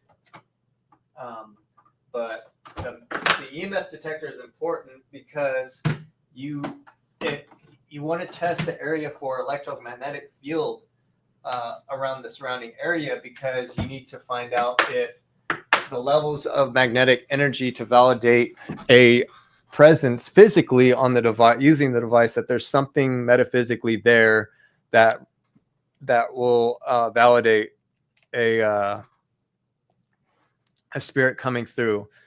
So if the milligauss spike that comes up on the device, so like for example the millimeter, so that's a low tone, that's a temperature drop. So if you look at this right here, so the digits, the 00 you see right there, the number below that is the temperature, but you got those 00, right? So that's the milligauss area. So right now it's just baseline. There's nothing. There should be nothing when it's baseline, right? So when you get a spike on that, it'd be like 0.1, right? 0.1 on a millimeter would read a lot differently than on a K2 meter, or say the tri-field. Tri-field, there's different types of devices that detect the electromagnetic field much differently. Some of them are very sensitive. Okay, so a 0.1 would be like getting I see this is the tri-field, right? So tri-field looks like this, and see, so the tri-field, it's baselined at a 0.1, 0.2. So, and this one was baseline at 0.0. It's because a 0.1 on that would equal to having like a spike of like a 15 milligauss hit on this. or maybe even a little higher. So if I get a 0.8 on this, that's like tremendous. That's insane. Okay. But what's also good about this particular EMF detector is that you don't get the contamination from phones and stuff and walkie-talkies, uh, other devices, appliances. There's a lot of devices like K2 meters that work well. However, if there's a functioning appliance or even a non-functioning appliance, just the appliance being there, or a modem, an internet modem, it could cause all sorts of interferences. So that's like a very important thing to know, is that they really will interfere with that. You'll get contamination. So where you could find these devices easily at are like Ghost Stop. There's Ghost Augustine. Um, there's other ghost sites or ghost hunting sites, but those are the ones I usually get shot from. I mean, you could also go to Etsy. There's people that custom build devices using like 3D printers, and like this one, like this is like something you would find on Etsy. There's paranormal researchers that build these devices for investigations and stuff, for investigators, and also Durham Paranormal. That's right, Chastity. He builds portals really well too. That's if you're getting into like the portals, he's probably like the person that builds like the best portal devices I've ever seen, and they're really high quality too, so they're very impressive. So which one for like a EMF detector? So K2 meters are the cheapest thing that you could get, and they could be like 20 to $40 on average. So that's a temperature decrease again, and the Mel meter, this one's like 200, but you're getting what you pay for with the Mel meter. Like I said, you could put this next to a freaking router, and it would even pop off any milligauss hit. So if you get anything on this, I mean, it would, like, if I have to be like really close to it, right? So, but that's what's great about the Mel meter. So, and then like devices like the REM pod that I was talking about, you could get this at Ghost Stop for probably about like a couple hundred. Yeah, but you get what you pay for with the REM pod like this. There's so many different types of REM pods. Okay, I got one right here called the Lunar Pod, and this one was from Etsy. I use it sometimes, but I prefer to use this traditional REM pod that usually is used more than any other REM pod by paranormal people in the field. So this is the other REM pod I use, and it looks like this. It's a box, but what's cool about this though is that it displays the temperature on this, and that's why I do like this.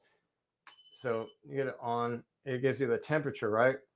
So so it's pretty cool. But that's it going off because I'm holding it, but I don't have it baseline correctly in my hand. See, now it is.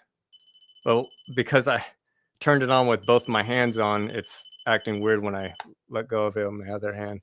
So, but yeah, those are REM pods like that. This one was probably, I think I got it for like $100. But it gets a little pricey, but you don't need to really start out extravagant with devices. Keep it simple. Start yourself out, and then slowly just kind of accumulate other new devices. Kind of level yourself up at every time you start to master a device. You're like, I'm ready for something more advanced.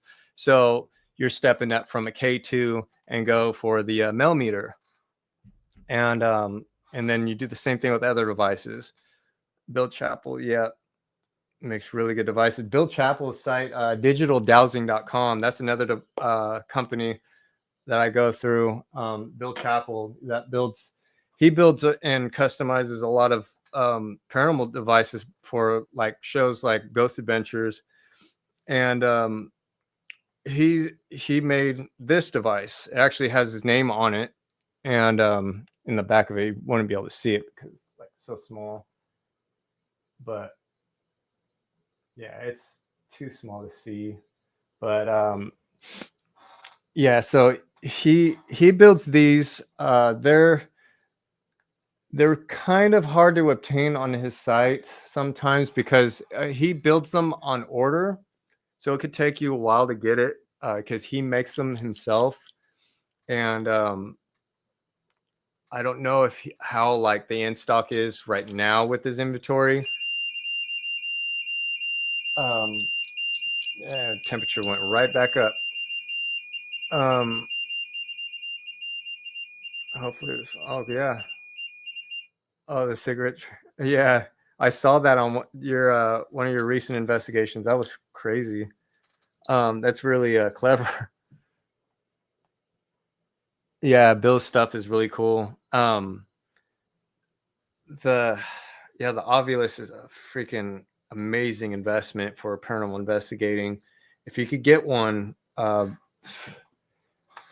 telling you, this device, it pays off, with your evidence and helps you validate a lot of stuff verbally and in physically because you got it on text. And it also stores it into this. That's what I also like about it. So there's other sites like Ghost Stop that sell it also. Bill Chappell does now sell some of his stuff like the Ovilus on Ghost Stop. I seen that are on there. So you could also find it on there. I don't know what the like price difference between the two, but yeah, these devices were, slowly accumulated. And like I said, like when you're first getting out there, it's like you want to start small. You don't want to overwhelm yourself because setting up all this stuff on your own is a lot of work.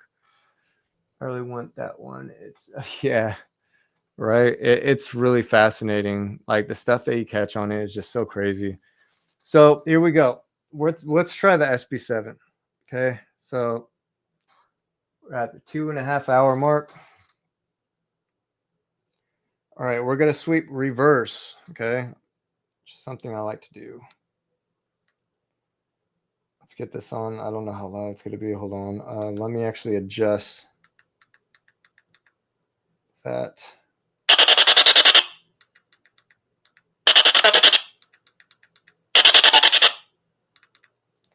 Okay, you know what? Just a moment.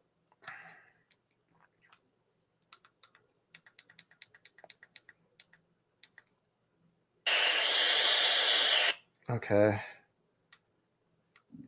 Here we go. Just adjusting the volume right to where I don't have to have it blaring into the mic to where I really hurt people's ears. Okay, so sweeping reverse. Okay. Let's get this on. Okay, we definitely want the volume up higher than that. Okay. Well, at least the speakers got enough charge, so that's good. All right. Wow, that was a voice right there. Pam the doll, Spirit and Pam the doll. Would you like to interact with this device? Can you answer yes or no?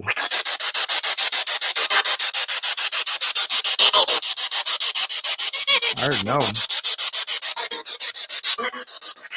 Do you prefer the portal?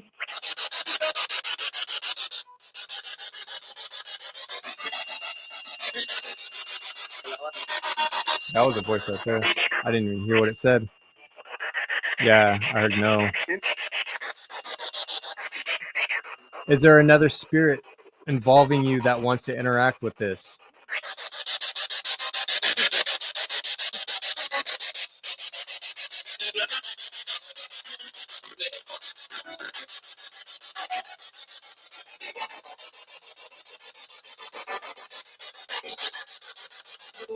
I want to document that I feel a cold draft on my hand. And I feel this usually a lot. Hear that? When I'm using the spirit box, I'll get this draft around my hand, and it's the energy billowing around this device. And I could feel it strong on my knuckles right now.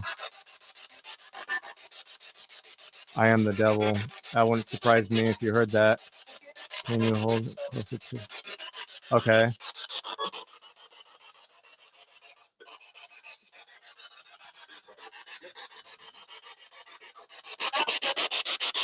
Okay. How's that? I have it closer to the mic.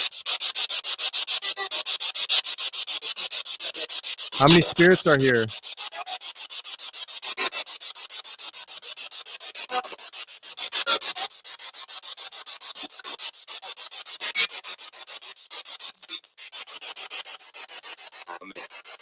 Wow. I think I heard 2. What's the name of the spirit that's coming in through here? Can you drop some names, please? Introduce yourself.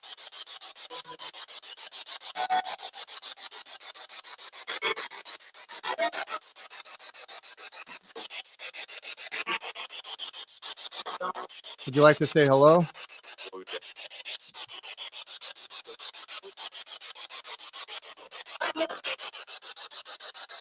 Any spirit that doesn't want to communicate, you don't have to communicate. If you do want to communicate, you could step forward and say something.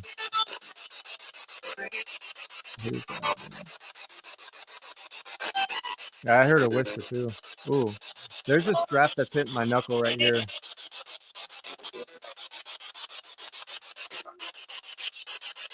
There's an energy that's around my hand. And I feel like it's communication tether around my hand.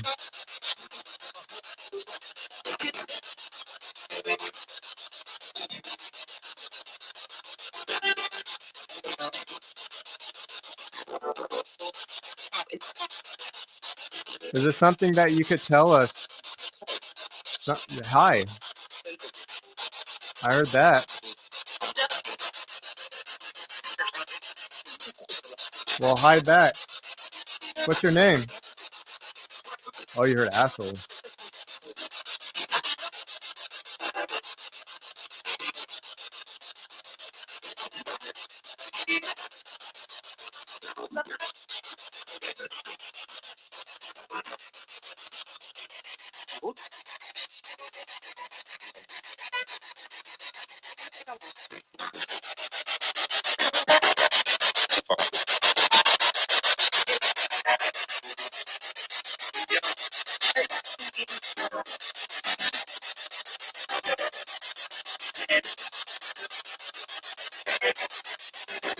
What density are you coming through?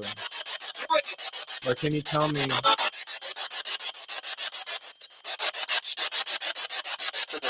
Can you tell me a little bit about the time and space you come from? Can you explain that it is different?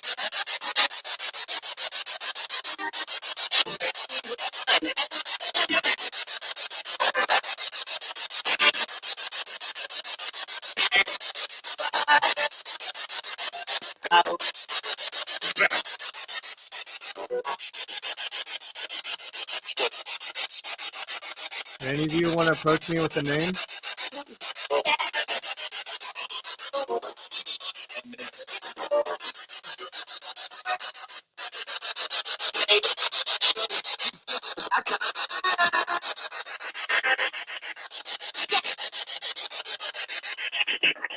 Who's associated with Pam the doll?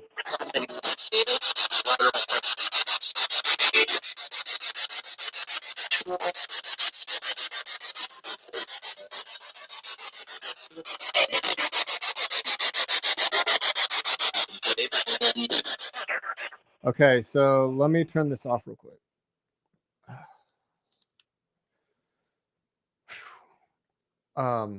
That was pretty draining. Wow, my head's swimming a little bit. Please. Okay. Heard that twice. Steven, please tell me you heard. I didn't hear Steven. I have to go back and see. I don't doubt you though. Probably did. But yeah, towards the end there, it's a lot of energy that came through right there. Absolutely. Yeah. I'm gonna have to go back and listen to a little bit of this. Yeah.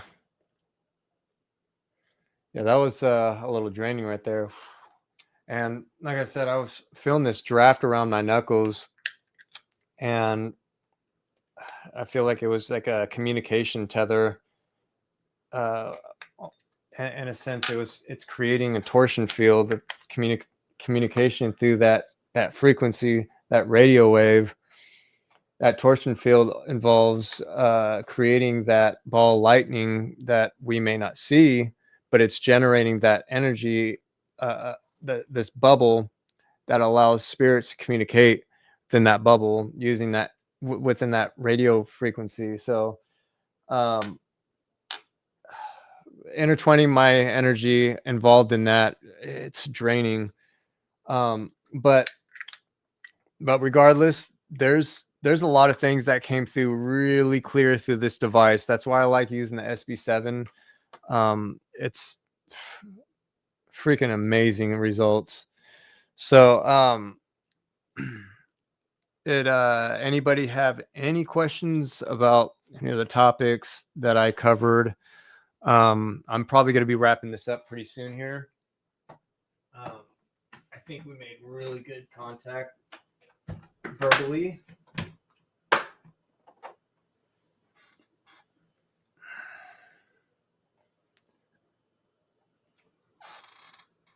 Let's see.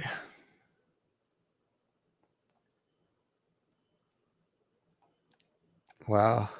Yeah. Man, you pick a lot of this stuff up really, really well, Chastity. Yeah, it was a really fun live. And I have a lot to look back over. And you know, the live that we did together, like I said, I'm gonna have to make some highlights eventually for that. But right now I still haven't done all the highlights yet that I wanted to do for the second episode that I did. But after there's like one more sequence that I really want to squeeze out there from the second episode I did, and then I'm going to be making a couple highlights from the discerning ascended and descended spirits that we did on episode 3, and then the experiment we did on the 4th episode. So kind of basically just doing this in order, just like 2 or 3 for each one. Yeah. Thank you, Melinda. I try really hard to have a ton of practice with I was editing out. Oh, yeah. Yeah, that there's so much stuff like to go over with during these lives, but the thing that I like is keeping like having that unedited live. That's why I like doing this live, to have all the genuine stuff being put in, you know, right there on the live, on the now at the moment. Create these highlights that really are key elements to either for information purpose of the sequence that's happening, for really kind of bring people's attention into the information involved, that look, this is a key moment in this live that you probably should look into. And then you got the highlights that usually involving like evidence. So you got that. That makes, yeah. So making the highlights really helps. Um, and you know, I do want to actually do this. Um, turn off that temperature reader. I want to thank Pam and all the spirits involved with these objects for communication. And I wish nothing but love and light and protection upon you and the viewers from any type of ill attacks from yourself or individuals that are viewing. I appreciate the communication, and I am closing the communication. I'm sealing that barrier and creating a grid. And I thank you. All right, so communications closed off. And yeah, so this was a really good live, I feel like. If anybody has any more questions on ball lightning, feel free to leave it in the comments. So I got a lot of ideas coming up for I'm going to be doing some pre-recorded stuff pretty soon here for some pre-recorded stuff that's not going to be involving any kind of like the stuff that I'm doing the lives, my traditional lives. So be on the lookout for that in the near future, because I am going to be doing some of those where I could actually add in some slides, because I do want to start doing that. I wish I could do that on my lives, but I don't pay for StreamYard's subscription service where you could actually do stuff like that, where you could put stuff from on your computer screen on the live. But I do want to do that eventually, but I feel like it's probably going to be better when I do that with the pre-records, so I can start adding some slides. So I thank everyone for taking the time to watch. This was a really successful live, I feel like. And yeah, so I'm not sure really what I'm going to be doing for the next topic. So yeah, I can't wait to come up here again for the next month's live. And it's going to be going based off what I feel like is right and what's necessary that should be talked about. So I don't really come up with some random topics for just like I need to come up with a topic. I usually go based off what I really feel like I need to talk about. So I really thank you for taking the time to tune in, and for the people that will be tuning into this long after the live and taking the time to watch. So if you are interested in paranormal photographs or paraphotography, you should check out my Instagram, dead_serious_investigations. I need to get more attention on Instagram with my photos, but I have a lot on there that is kind of buried in the weeds. But if you take some time to kind of look through there, I have a lot of evidence on there that is not on YouTube. Eventually, in the long run, I will have all these photographs probably on YouTube in the future, and mainly on pre-recorded stuff. I'll be able to do this. Like I said, I can't do the slides live, but I want to work on these where I could start displaying some of this stuff and I start describing what you are seeing, and helping people, kind of walk people through these photographs and helping people understand paraphotography too. So there's, oh, thank you for dropping that, Chastity. So yeah, if anybody's interested in that type of stuff, I have a lot of that involving anything from earthbound spirits, demons, ETs, even angels, or people or entities coming through from a higher frequency. There's a lot of stuff that I have on there that's really interesting, and it's really intriguing to hear you guys' input on what I capture, because everyone has their own perception of what they see, right? So we receive the information a bit differently. Um, so it's interesting to hear everybody else's aspect of what they see, and it's all part of also kind of learning and growing from it. and some people may be confused on what they could be seeing. So if you do have questions about that, you could always drop a comment and I could help you out with what's going on in a photograph, what kind of camera was used, whether if it was a phone. Mainly it's usually my uh the Kodak that I use, the Kodak Pixel Pro is usually what I use for my prayer photography. So yeah, you should give that a look. So but yeah, so I'm going to end this live right now.